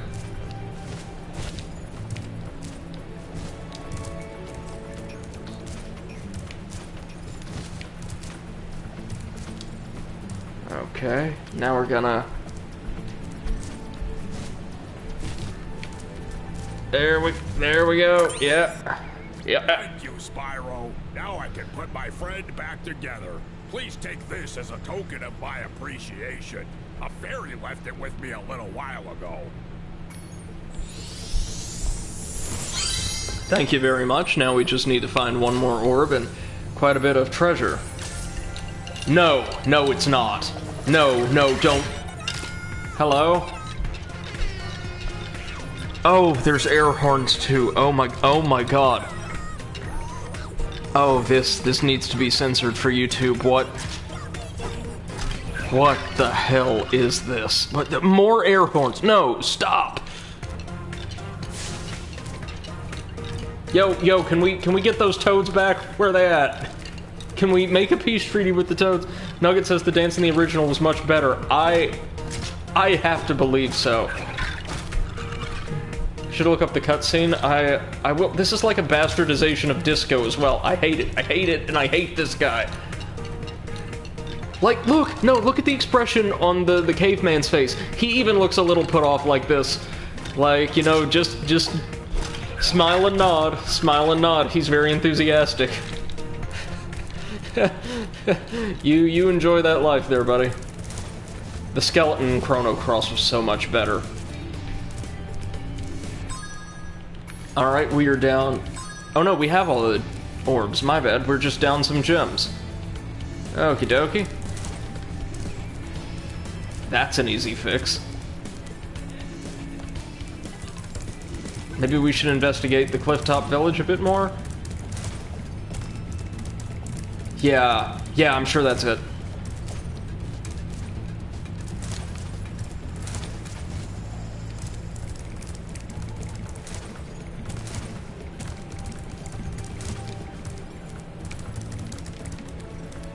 So nothing here, but maybe off to the side? Like over there?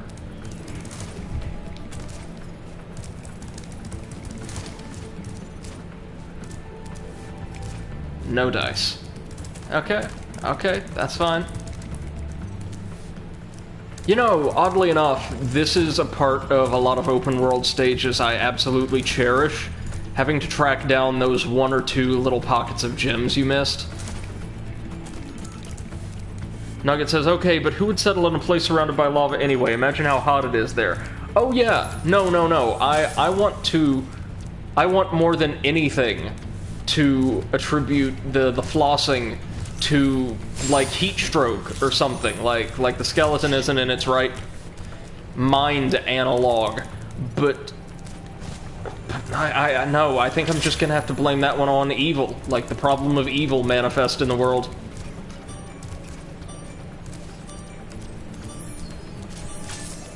I would much rather live on the glacier. Nugget says the skeleton's also dead, so... I think I know why he well, he was killed, obviously, and I think we know why. Yet it just keeps going. Ugh. I had this gag planned originally where I was just going to, like, cut the stream for a few seconds. Oh, it was this thing, right. When we, first encountered the flossing skeleton, but I did not expect it would be so soon. I was not ready for that. Right, so we'll get our gems by chasing down the transient vase. Nugget says, hoodoo magic? Oh, probably. Which reminds me, another party member in Chrono Cross, the wonderful, like, spiritual successor slash sort of sequel to Chrono Trigger. There's like a few dozen different party members you can get in that game, is a sentient, like, I think disco dancing voodoo doll.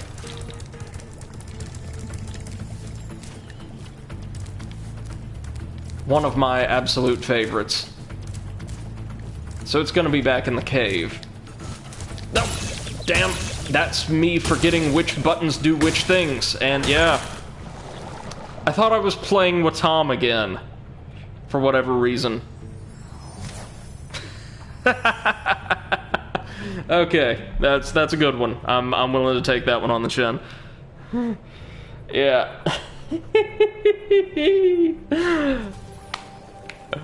Jeez. Okay. Well, we're going to be closer to the elusive vase here.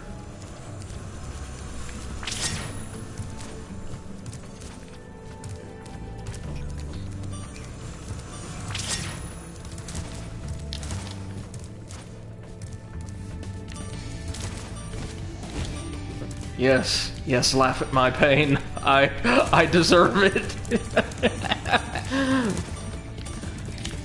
Okay.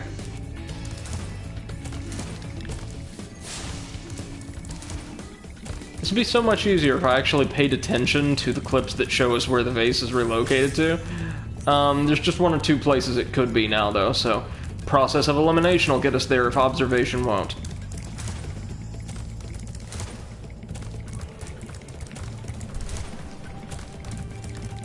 So the kids with the camcorders, they ain't doing jack. Oh, there we go again. It's alright, it's fine. You know, Spyro, for a dragon, you were not that resistant to high temperatures, really. I'm sure it probably has something to do with his age, but still. I would expect better from a dragon. Then again, the actual, like, full-grown dragons in this series seem to be incredibly torpid, so take what we can get, I guess. Alright. It wouldn't be up here, would it? Nugget says, pro tip, the vases always go back in reverse order toward the beginning of the level, so the very, very last vase is usually at the beginning. I gotcha.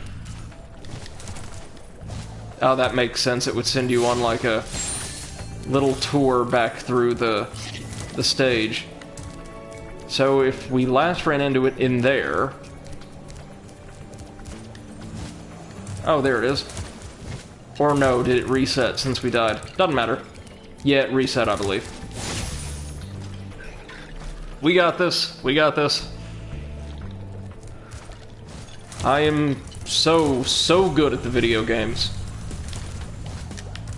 And remembering how to navigate through them.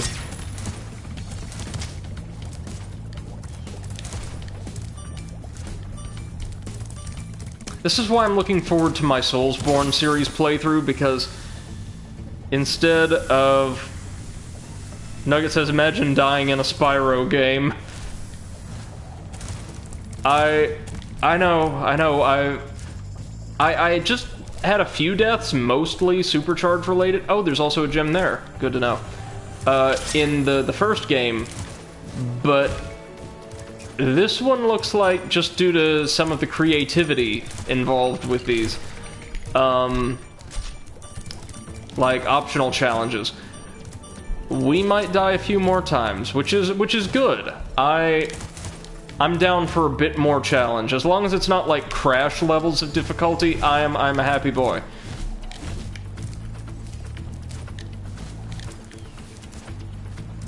Okay, here we go.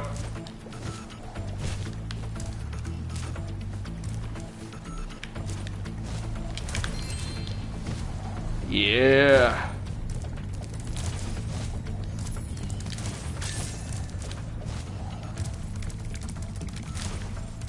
That's how we roll around here. Barely. And flailing and panicking the entire time. Here we go. No, this is why I'm looking forward to my Soulsborne series playthrough, because A, it's totally expected I'll play like garbage and die often there.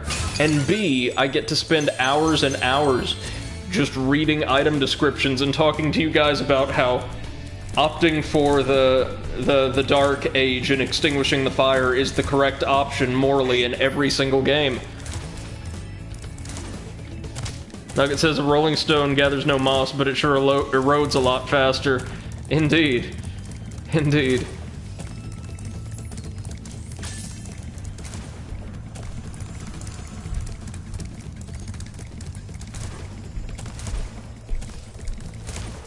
Nugget says, isn't that super wise or what? I just made it up.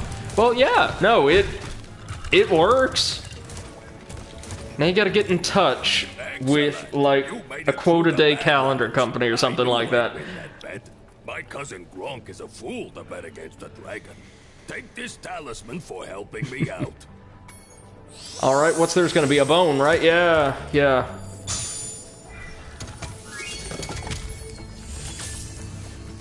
Now we return home.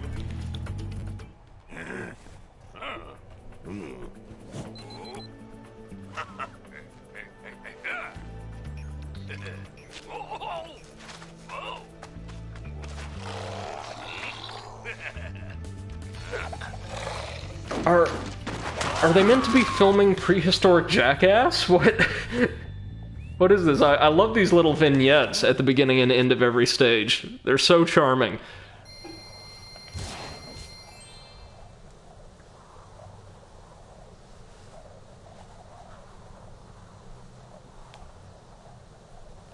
Give us a moment. I think we're gonna take one more quick little break this time so I can bring the trash back in and get one more drink and we'll be good to go. So give me about 3-4 minutes and standing up is still a chore.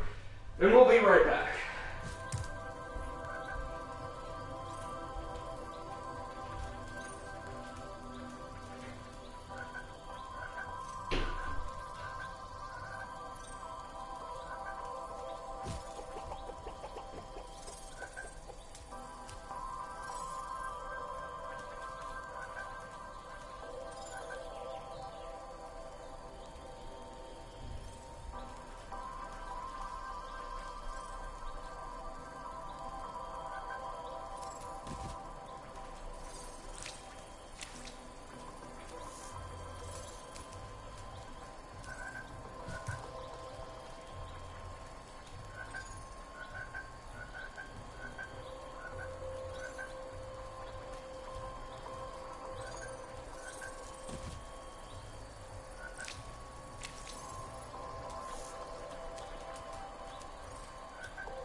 Alright, we are now back for the fourth and final hour of today's stream. As stated earlier, we're running a bit later than normal, or a bit longer than normal, due to the fact that I wanted to try to finish Watam earlier, and yeah, that just wasn't happening. There's no way in hell I'm sitting through the rest of that. So instead, we're playing a good game, Spyro 2. Now that we've completed technically 3 of the stages in this massive hub world, we can carry on to, well, there's Zephyr, then there's the Harbor. I think we'll go for the Harbor first, then Zephyr, since that's an unlockable stage.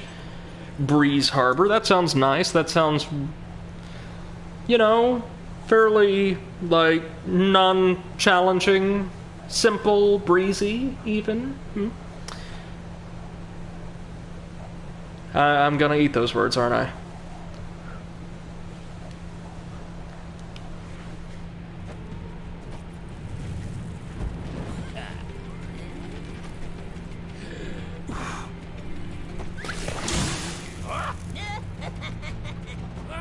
Nugget says, remember when I said Spyro commits war crimes by fighting on both sides of a civil war? Yeah, that's Zephyr and Breeze Harbor. Oh!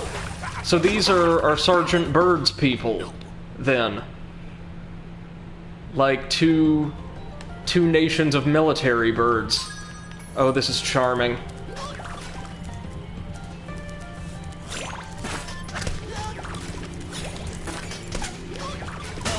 So they've got bucket turrets. Adorable. And the birds seem to be industrialized. Next to the Electrals, this is probably the most advanced civilization we've seen. Nugget says, no, one side is the birds, the other is the slugs. Oh! Lovely. Please excuse the mess, Spyro. We are currently suffering from a... Hey, MC, how you doing? First they put out the fires in our boilers. Nugget says you're literally killing the main NPCs of the other level right now. It's terrifying. This sounds like standard practice for Spyro and the Dragons, though. Your way to the ship. The steam from the boilers will activate our highly advanced machinery. Right. Okay. So let's light them up. Been doing fine? Glad to hear it, man. Glad to hear it.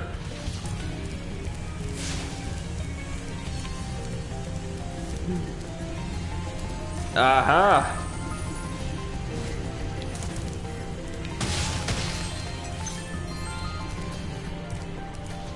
Oh lord, that's horrifying. It's the Spacer's Choice mascot from Outer Worlds. MC asks, how Watam? How was the end of Watam? Yeah, Nugget says, funny you should ask that.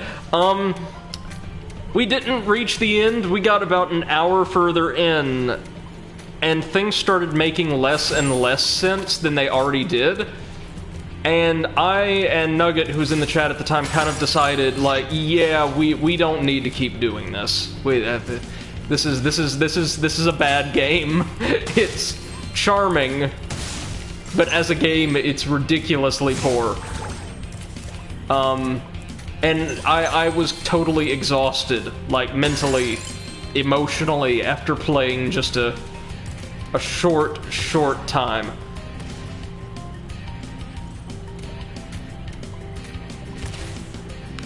Oh no, we can aim it vertically as well. Gotcha.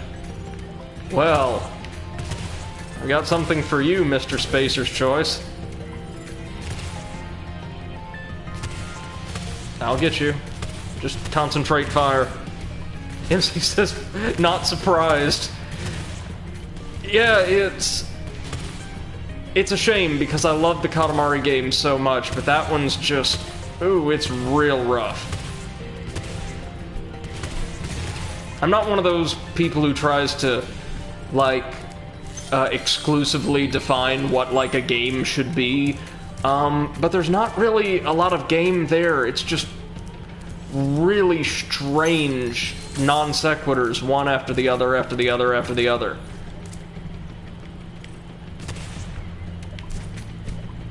It felt kind of like a children's show designed by somebody with a very, very high fever. Alright, good. That's raised the water level.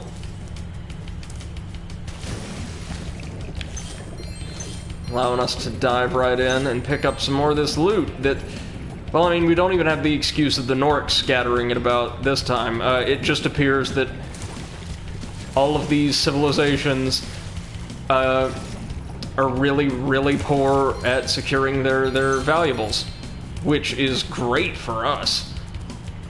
Okay, are we gonna have to walk in that? Nope.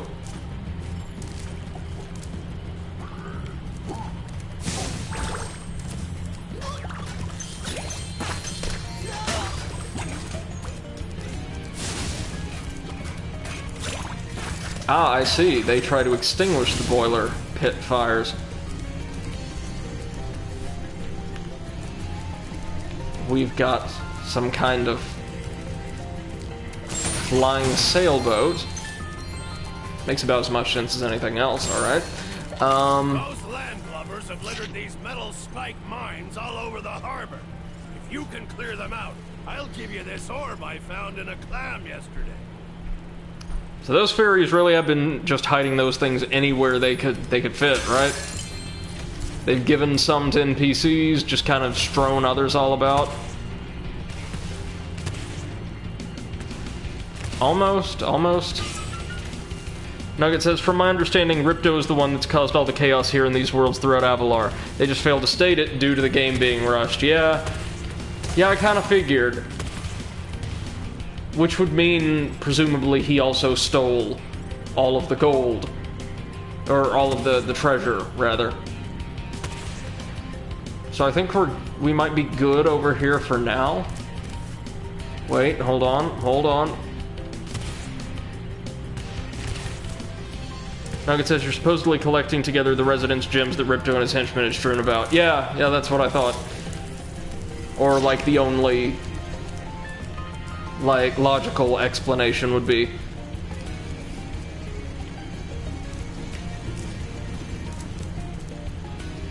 Alright, onward. That looks like a supercharge route, if I've ever seen one.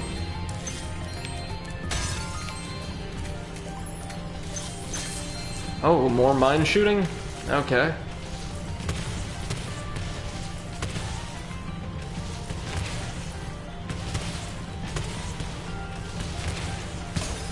There we are.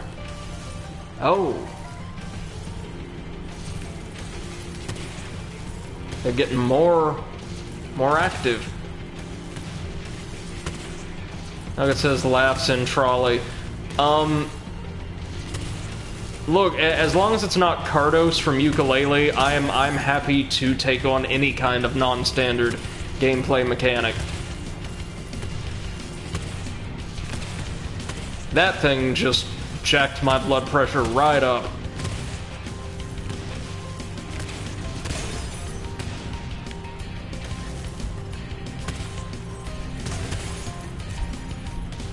There we go, we're just one down now.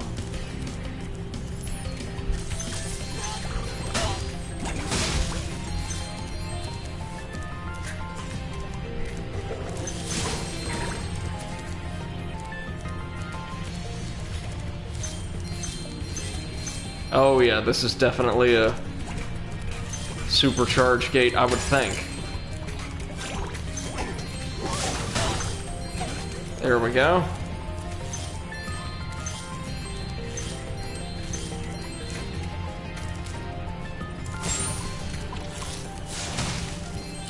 I would imagine our talisman's gonna be on the Slug's warship, which has a very cute little design about it. Extra life, thank you.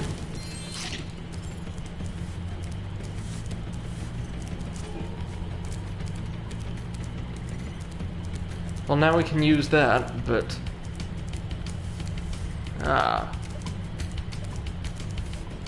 we need one more kill. Well, let's go get it. Haha!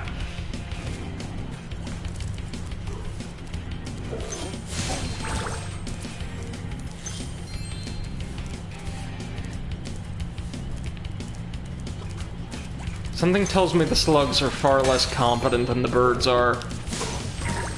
They're defending themselves mainly with, like, seltzer water and bubbles, and are terribly sluggish to do even that appropriately, of course. Pun not intended. Whereas the birds seem to be kitted out in full-on military regalia and gear.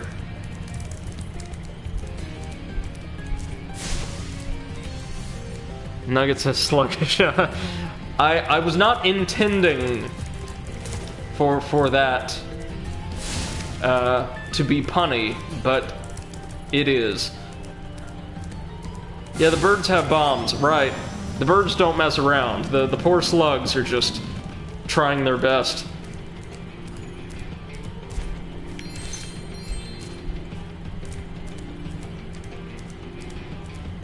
Okay, now let me see here. Well, we know there's one more mine. And there's a whole bunch of stuff to do over here now that we have... Ah, super jump instead. I see, I see. Nugget says Zephyr is a harder level when it comes to NPCs because the birds are ridiculous to fight. I'd imagine so. I mean, the slugs are trying their best, but they're not very challenging.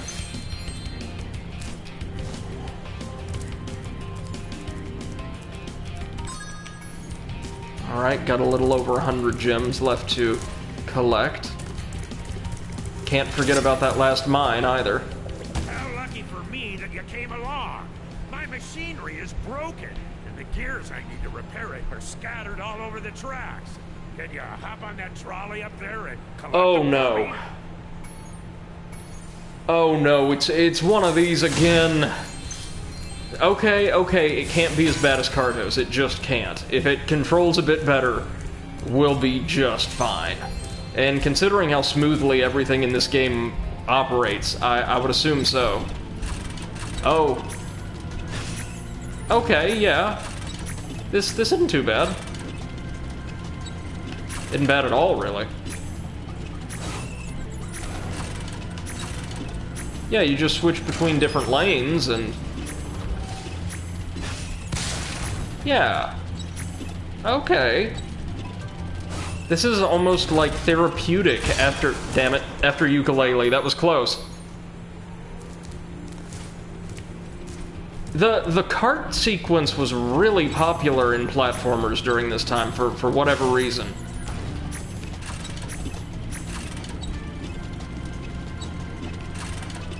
No, I was stupid charging into the TNT crate accidentally, but it controls very, very well.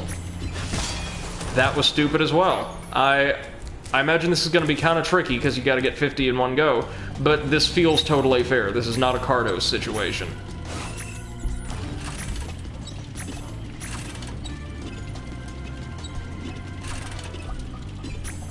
Well, it feels like something you've just got to learn as opposed to something that is inherently, like, really tricky.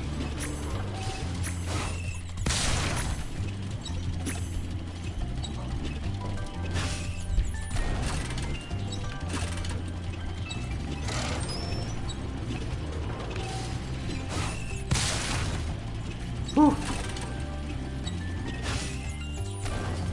Going to have to manage our travel along these tracks carefully, though.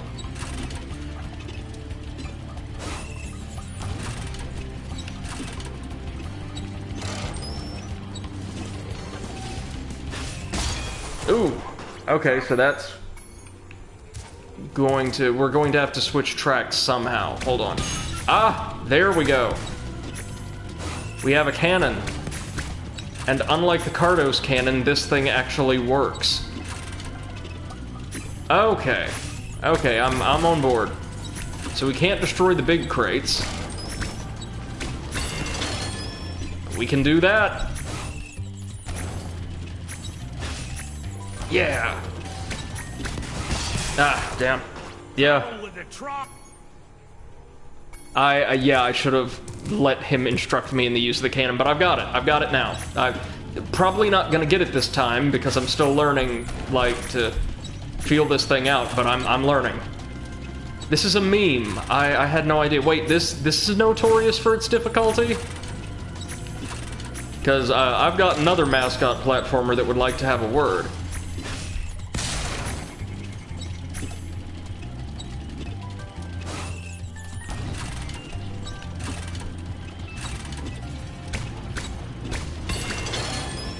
There we are.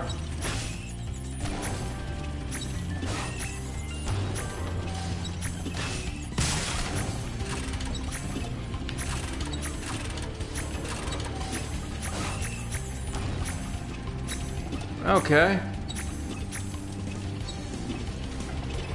Not too bad. Trouble with the trolley, eh? Okay.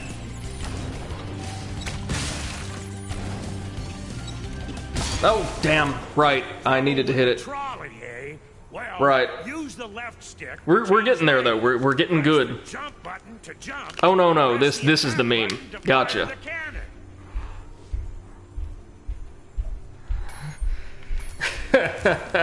Sorry about that. I typically like try to rush through failure states as quickly as possible, both to get back to the game and to like massage my very fragile ego. Yeah, I kind of like this, honestly.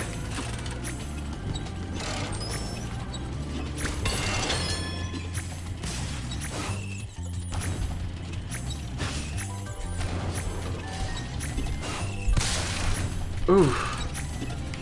Oh, damn it. Damn it. Okay. I keep wanting to go over to that left rail because it looks so accessible, but forget that there is like a track switch there. Because again, I am authorized to teach collegiate level people.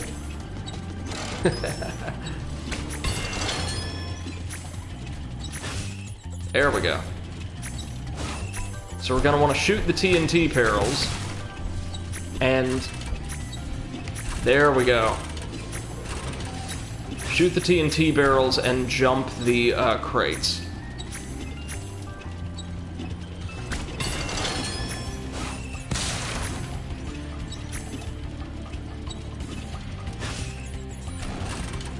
Yeah, this is sick.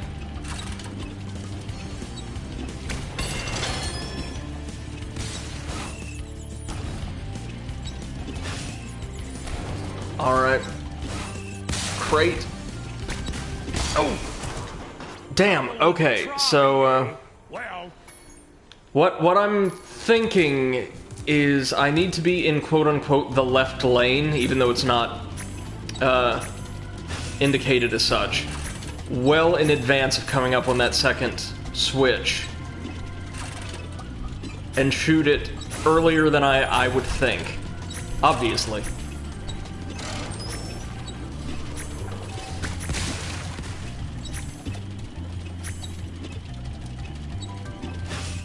Now, I like the TNT barrels. Nice and easy. You just shoot them, no muss, no fuss.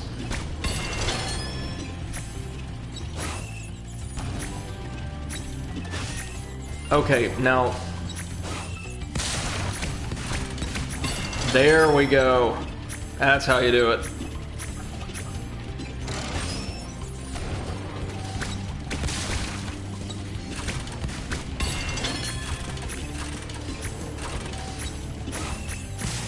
And we should have one more route to complete, which is, you know, because it's me, it's gonna be hard, but we can do it. We can do it.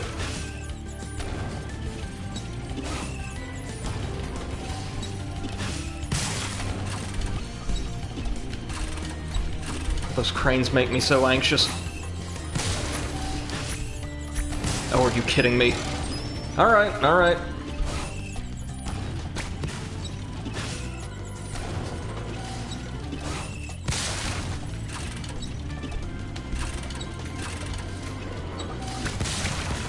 There we go. That was great work, Spyro. Now I can start fixing my machine. Oh, the trophy even references the meme, Trouble No More. For this thing anymore. Okay. Cute. Now we never speak of this again. Oh, no, no, no, no, no, no, no. I was not intending to do that again. Trouble with the trolley, eh? There you go.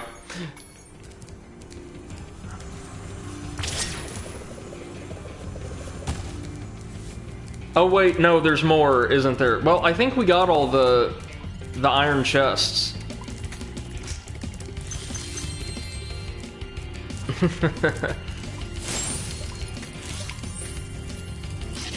We need one more mine.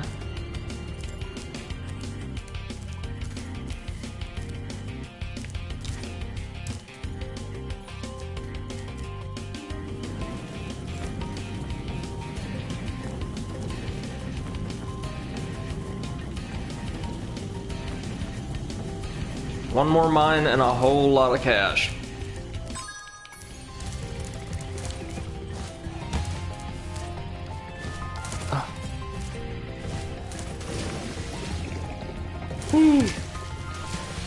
There he is. Right, so we just need to figure out how to safely hit this one.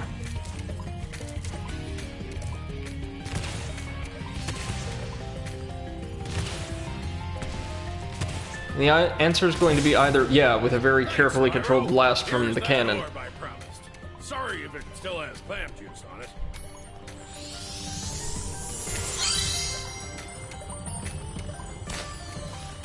Oh, alright, take care, Nugget. Thank you so much for joining us tonight. It's been a pleasure talking with you, as always. And thanks for all of the additional insight and advice regarding Spyro. Your input's always appreciated, and was incredibly helpful this time around. Have a wonderful rest of your evening. Okay, now we just need to chase down some stray cash. Story of my life. Well, that's gonna help. That's 25. Yeah, but we're 40 shy, ain't we? Ain't we? Yeah.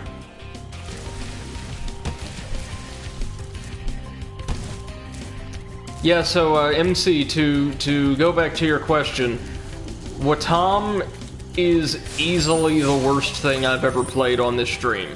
As charming as it is, it felt so lackluster and so threadbare, like there wasn't really, as I said, much of a game there. It's not like Katamari, where you've got this great kind of simple arcade game as like the core experience. It's like simple, it's addictive, there's a lot of variety in the challenges presented, and there's all of this weird stuff happening around you, like sort of this eccentric design philosophy that lends the game a lot of its aesthetic charm.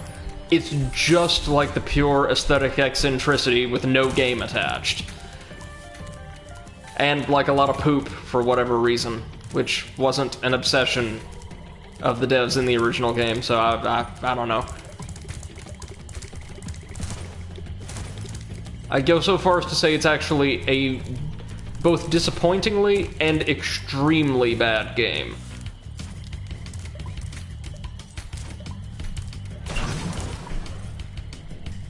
There might be some design lessons we could learn from it, though. Like, if one was to take a deep dive, you could go a bit more in depth than just, when you make a game, there should be a game. But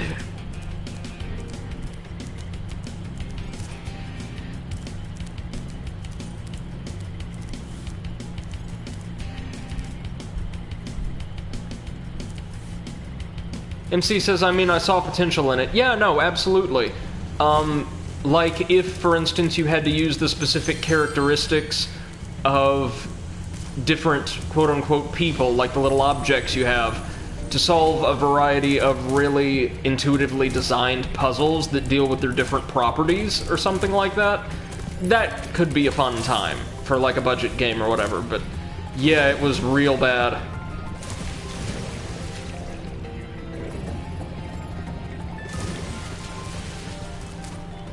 Which is a pity, because it's not something like the Slaughtering Grounds, right? A Digi-Hom title or something where it's just really cynically produced and kind of lackluster because it was lacking in passion. It's, like, riddled with charm and, like, great emotional appeal. It just doesn't really do anything with that hook.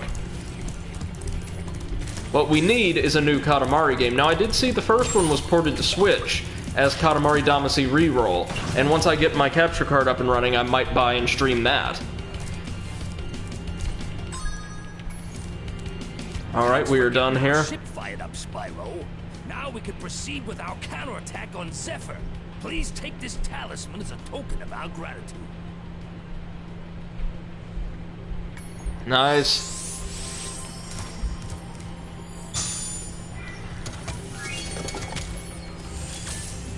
So now it's time to go help the slugs take down the military birds.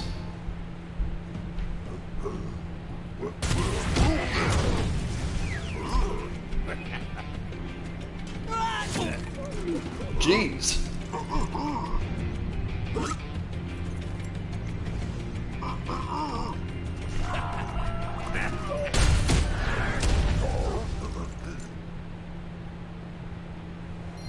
Well, that was, surprisingly dark.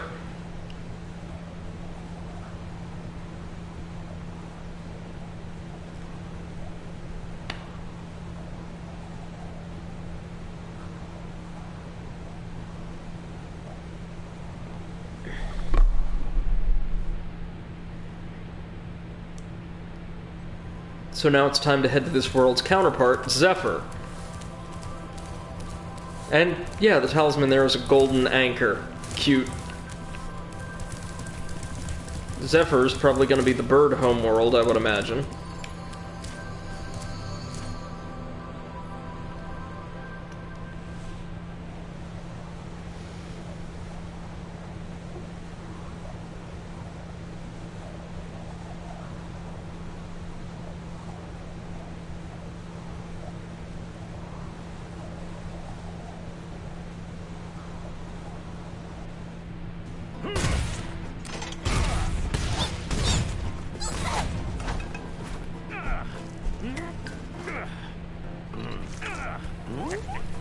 Oh god.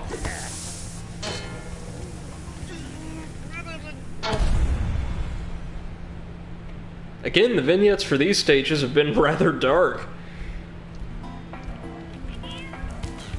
Okay, Spyro. Looks like we got us a bit of a situation here.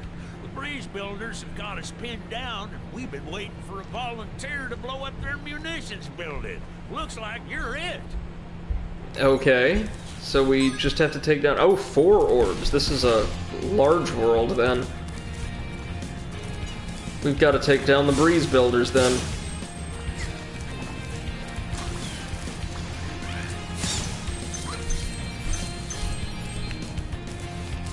These birds are incredibly heavily armed compared to the slugs. They had, like, at least in their homeworld, fire extinguishers and seltzer water and things like that. The birds have, like, advanced munitions. Like, Jesus Christ.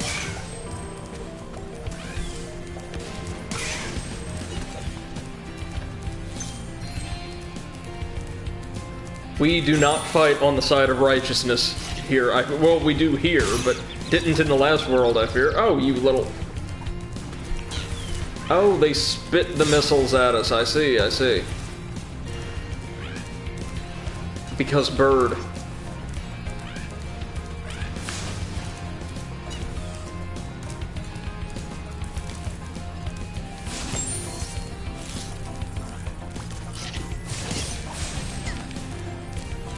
Alright, give us what you got. Come on.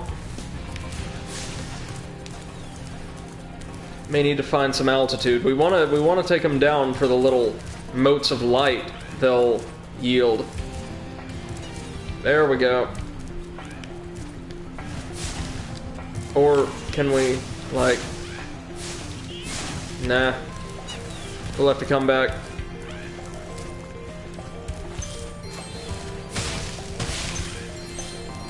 I'm getting, like, oddly enough, like, Rayman 2 or 3 vibes from this stage.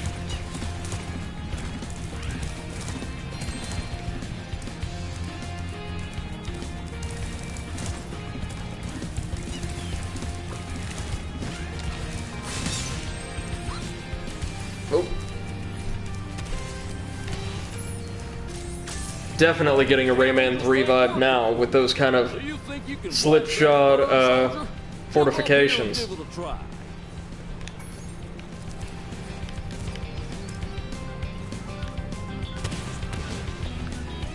Yeah, we got it. So we'll need to shoot down both those birds from here, presumably.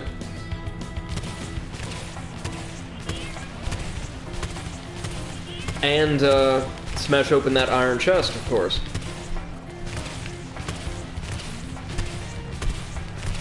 This might do it.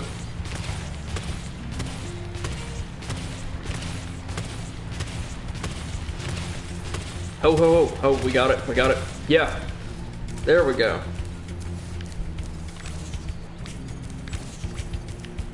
Just hop up onto the cannon and take out that bird. Oh, we'll also need to take out the fortifications, but first, let's scoop up some change.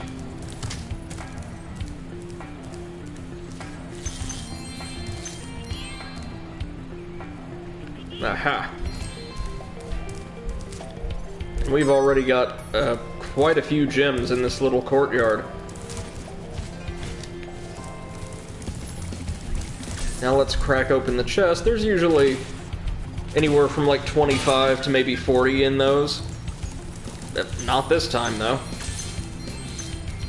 Just a little handful, really, a pittance. Well, let's blast open that door if we can. Go on. There we go. Might be an orb back there. Shoot!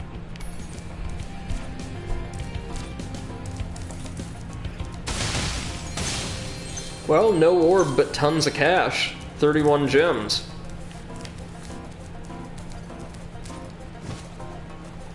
Yeah, Spyro 2, man, in terms of world design, challenges, all that, seems to be a huge improvement over the first. As good as the first game was.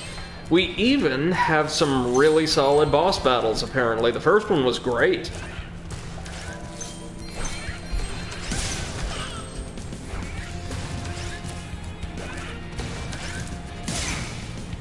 It's disturbing how much, like, high-yield explosive these birds can fit in their stomachs at a time.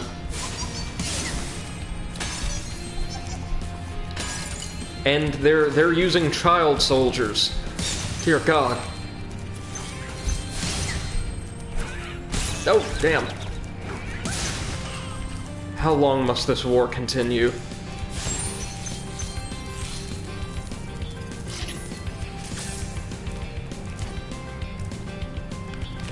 Alright, so let's crack that open.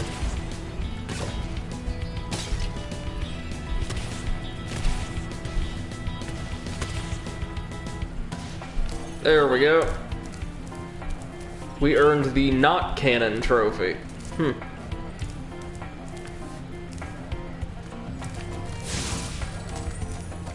Oh, there's these things that look a bit like... I want to say little baby shoe puffs from Final Fantasy X, maybe? Does that sound right? I have no idea. Oh, what does this guy need? Light from yonder window breaks. That window up there, dummy! The professor said he was working on a way to help me get back with Juliet, but I haven't seen him in a long time.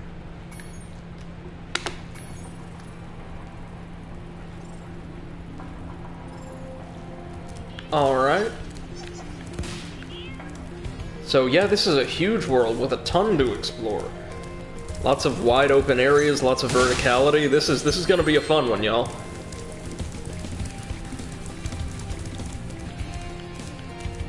Some kind of sapling that we'll need to plant.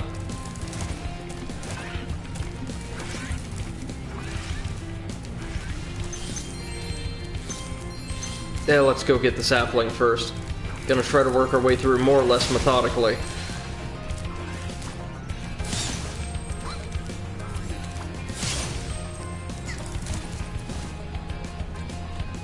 Yeah, we're gonna need a bit more height than that.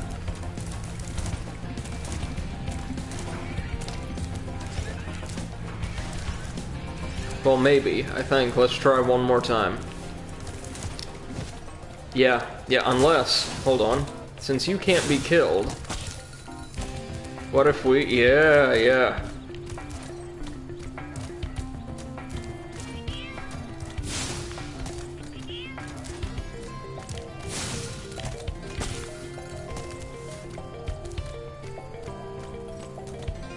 No dice, it would appear. Okay. Now,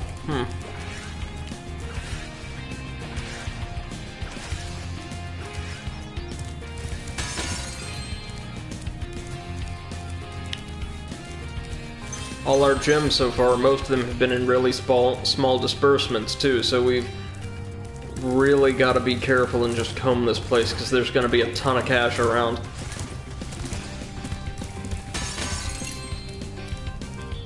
Hey, here's the professor. Spyro, my boy, I've got a magic beam, seed for you in here somewhere.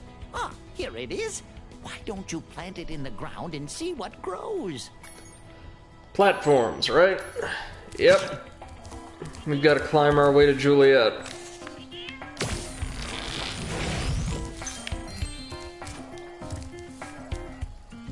Alright. Oh, we can get that. Hold on.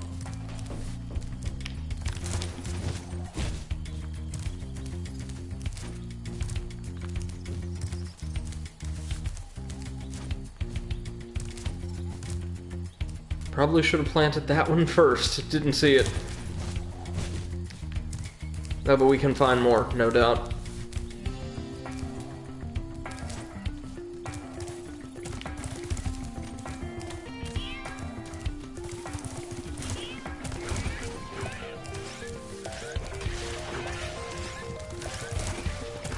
So we'll have to keep an eye out for those as we progress.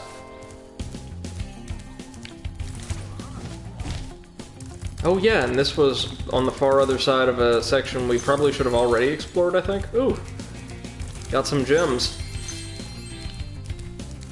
Good thing we caught that.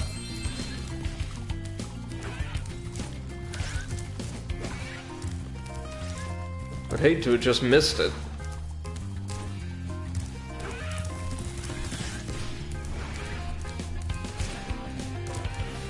We've got 2 orbs over here. Wonder what for.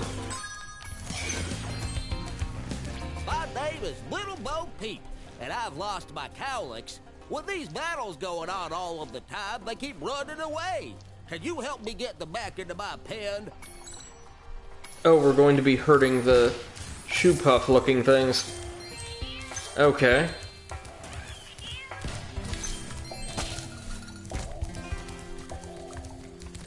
No, you go into the pen.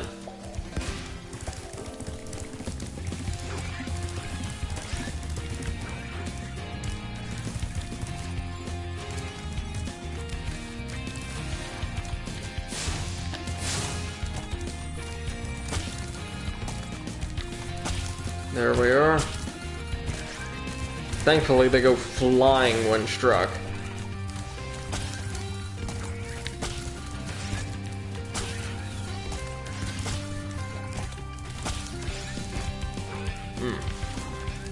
Gotta be an easier way to do that. First, we gotta go take out the birds.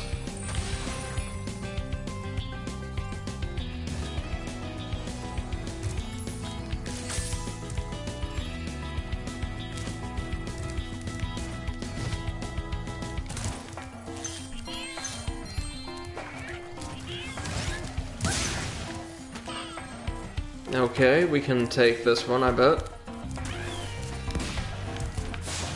Oh no, it stays just out of reach.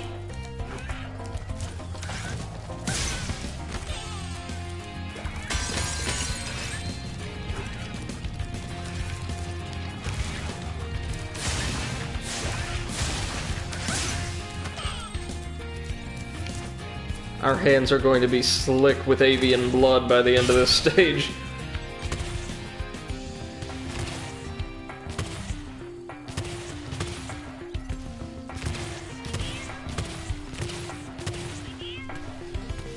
A bit farther, it looks like. There we go.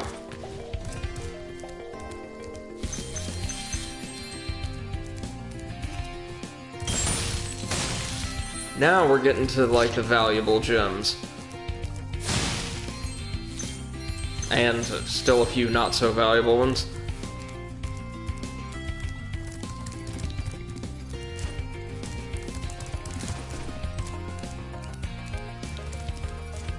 I'll wait. Let's do this properly. By missing.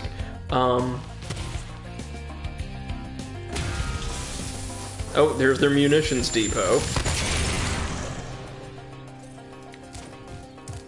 So we've earned a ton of loot, it would appear, as well as the talisman.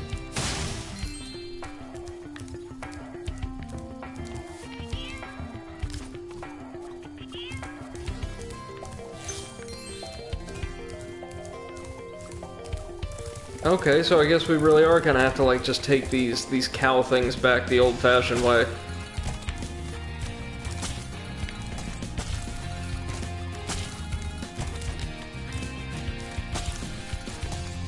Ah, there's another one. Good.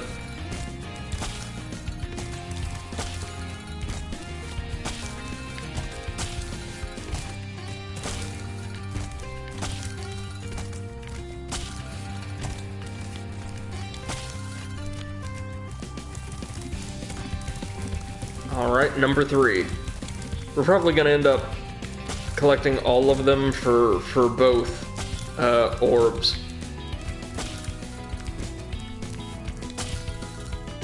Love the music for this stage. Like, I mean, this game has a great soundtrack overall, but it's very, very catchy.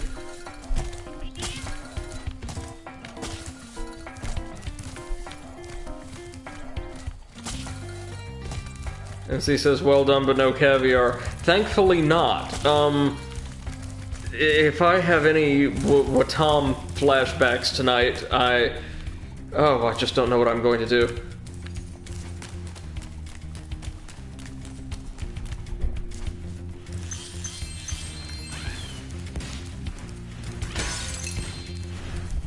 Oof. These are getting rather close to us.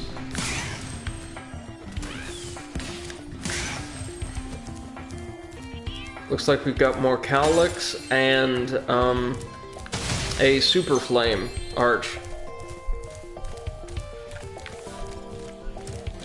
Along with, oh my god, the loot. Thank god we can climb now.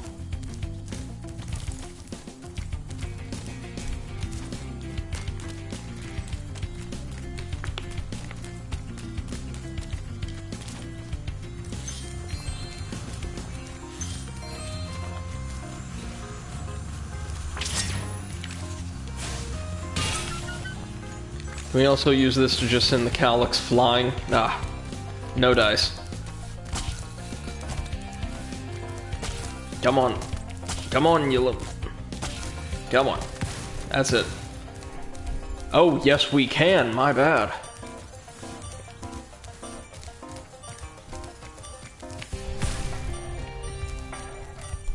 Absolutely friggin' take off. Oh, and there's one of these vases. Good, well we know where that is.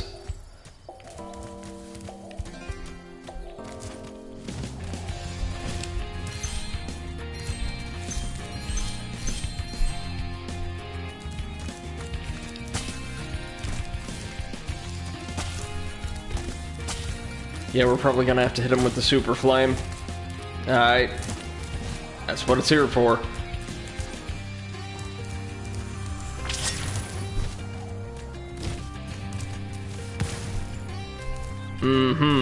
Oh, so close. MC says, I'm glad you're having fun with Spyro. What, after Crash and Watam, it's just nice to see me not in a state of consternation? Agreed. I honestly have been having a lot of fun with Crash now, especially yesterday we did, I think before you joined us, we did like some general cleanup. Got a ton of gems and relics, and no, those are very well made games. It's just probably not best to try and play all 3 of them and 100% them sequentially.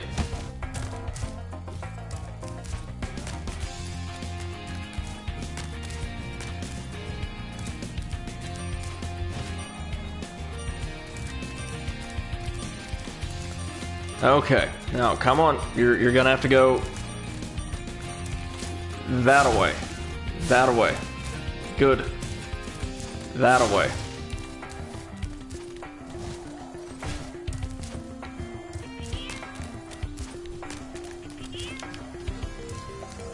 Honestly though, aside from those bits in Crash 1 and 2, I don't think I ever got really frustrated, like really frustrated with the Crash games, and Watam was just bizarre more than anything else. I loved being able to experience that with you guys. But it was very, very strange.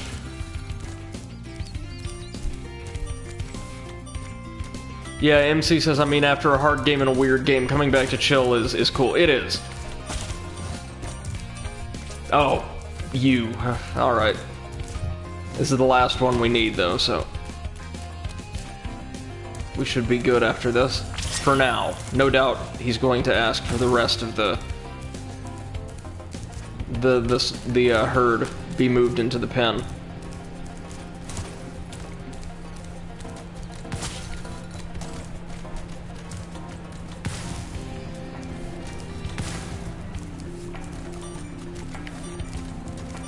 Okay, come on.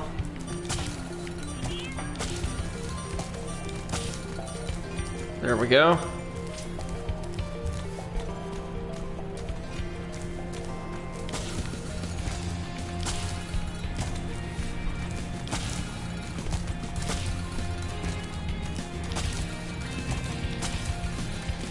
Good. We'll take our first orb now, please. Here's a little something for, you know, the effort. One moment.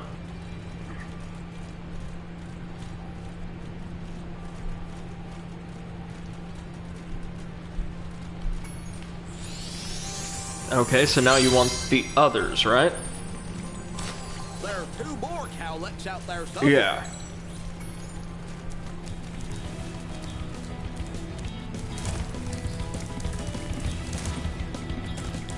So now it's time for, like, Cowlick Herder Advance.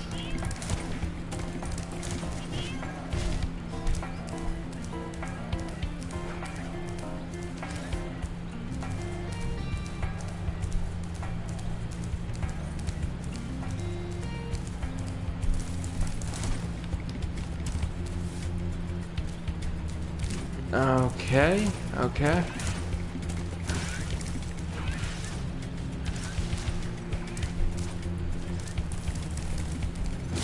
Oh, we can get our seed back. Good, good. Ah, I see, I see. We're going to need to use this to get the seed down below first. Aha.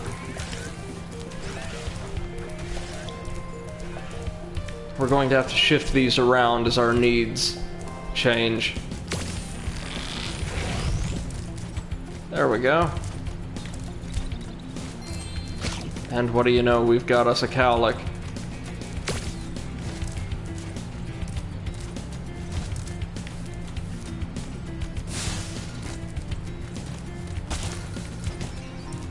Ooh, the range on that.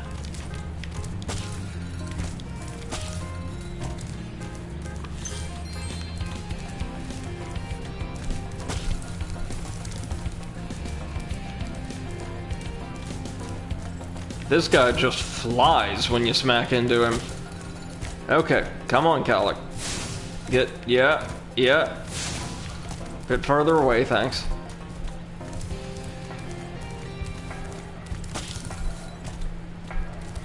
Ah, we've got it, and I know we can probably just knock him up there and then across, but where's the fun in that?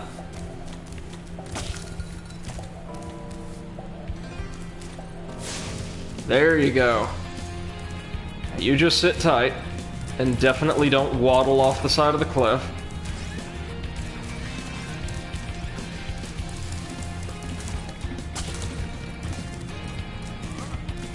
Easy. Easy, Cowlick. Oh, they love cliff edges so much. Like dumb elephantine yaks.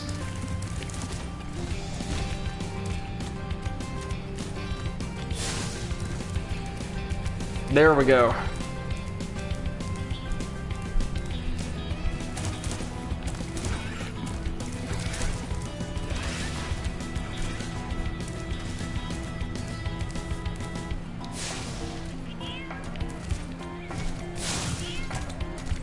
There we go. Along you get.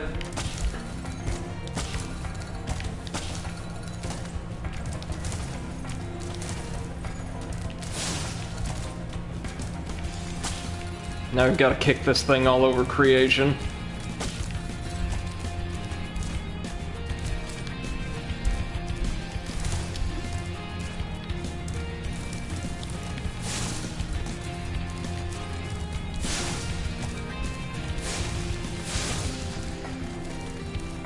There we are.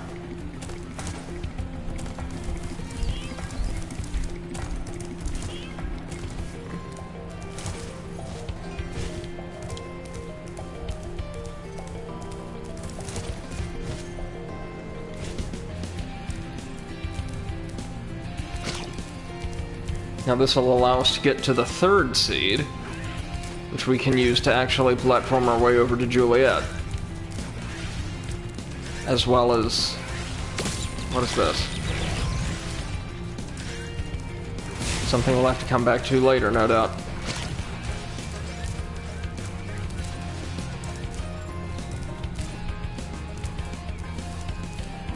Okay.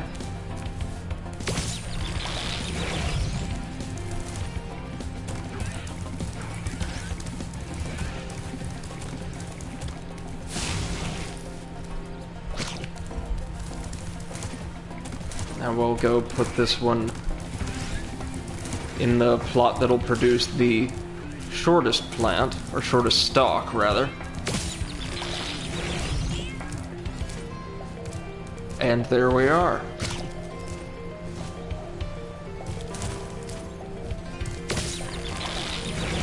What does this one create? Ah.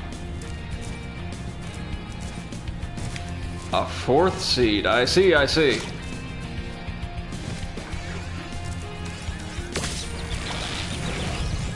But first things first, let's take care of this thing. This shouldn't be as hard as the one that started out down in the ditch. Hopefully. Okay, come on. There you go, there you go. You got this, you got this. This is what you were made for. Perfect. What? That was weird. Its model just kind of glitched out. Or rather, the collision detection kind of glitched out. As long as it didn't send him flying back across the bridge, I'm happy.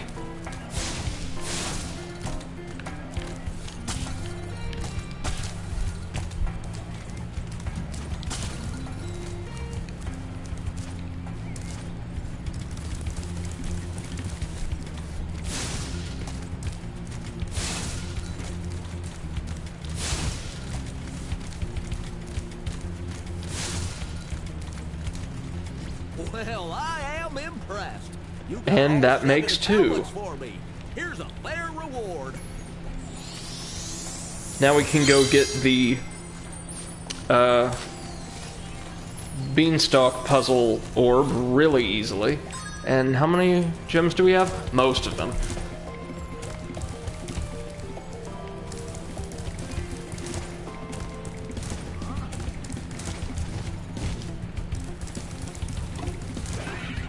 Going to help retell that classic love story about the slug and the bird. Beautiful.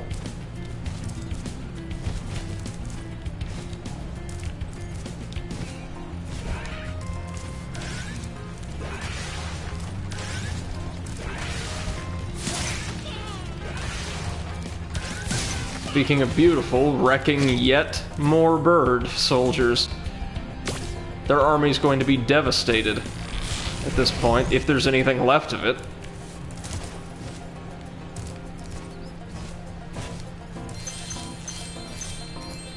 And look, there's a very expansive section of the stage that was totally optional. Didn't have to access these mechanics, didn't have to access this challenge. More seed to get you the rest of the way. Oh, and take this with you if you don't mind. It's been cluttering up my pockets. Get an orb just for making it this far, and one more for making it to Juliet, no doubt. Alright, but first, let's collect some more of that loot. Yeah, but we can't. Never mind, then.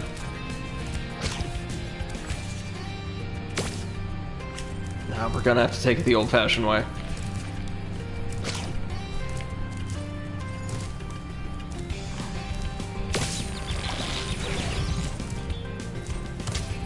Good.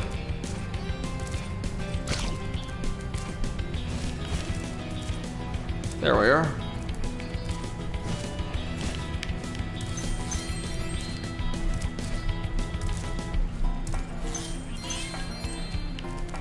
Aha.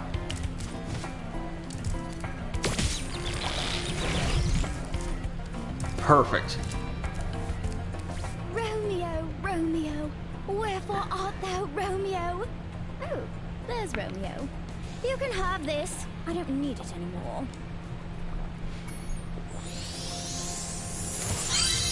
So we should now be just a few gems short of completing this stage, I want to say. Oh, and they're definitely going to be in the tall grass, ain't they?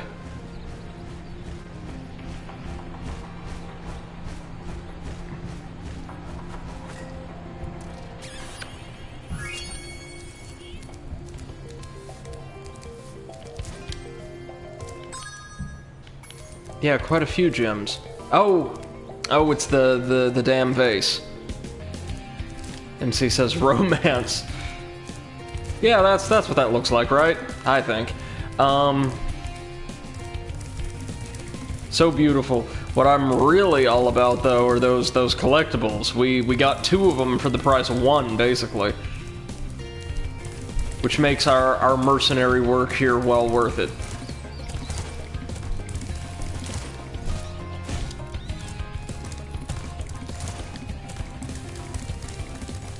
There's probably gonna be 50 gems in the vase, and like 7 we just missed somewhere.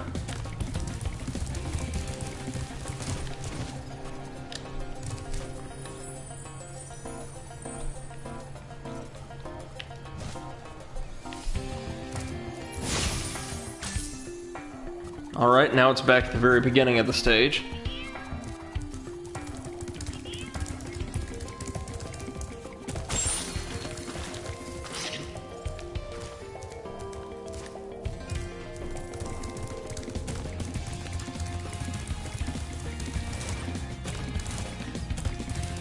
There we go.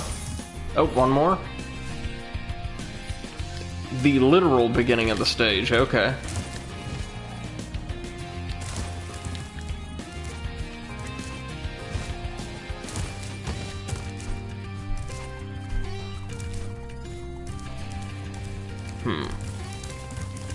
Well, there is actually, I've been informed, a way to track down gems we've yet to find.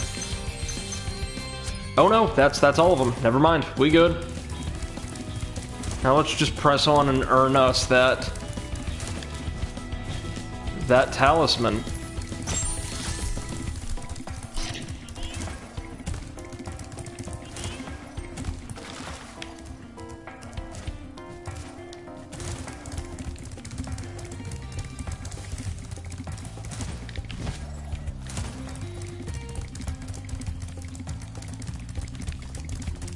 Okay. Alright, we've got to go around. Almost there, though.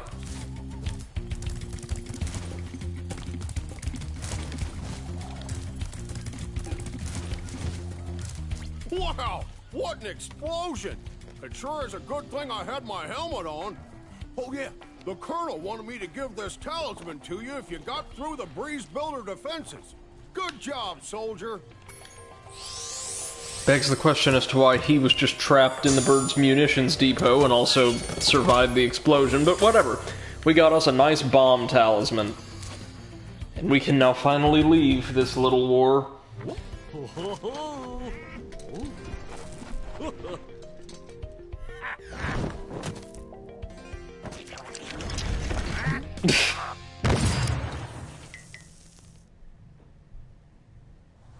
Brilliant.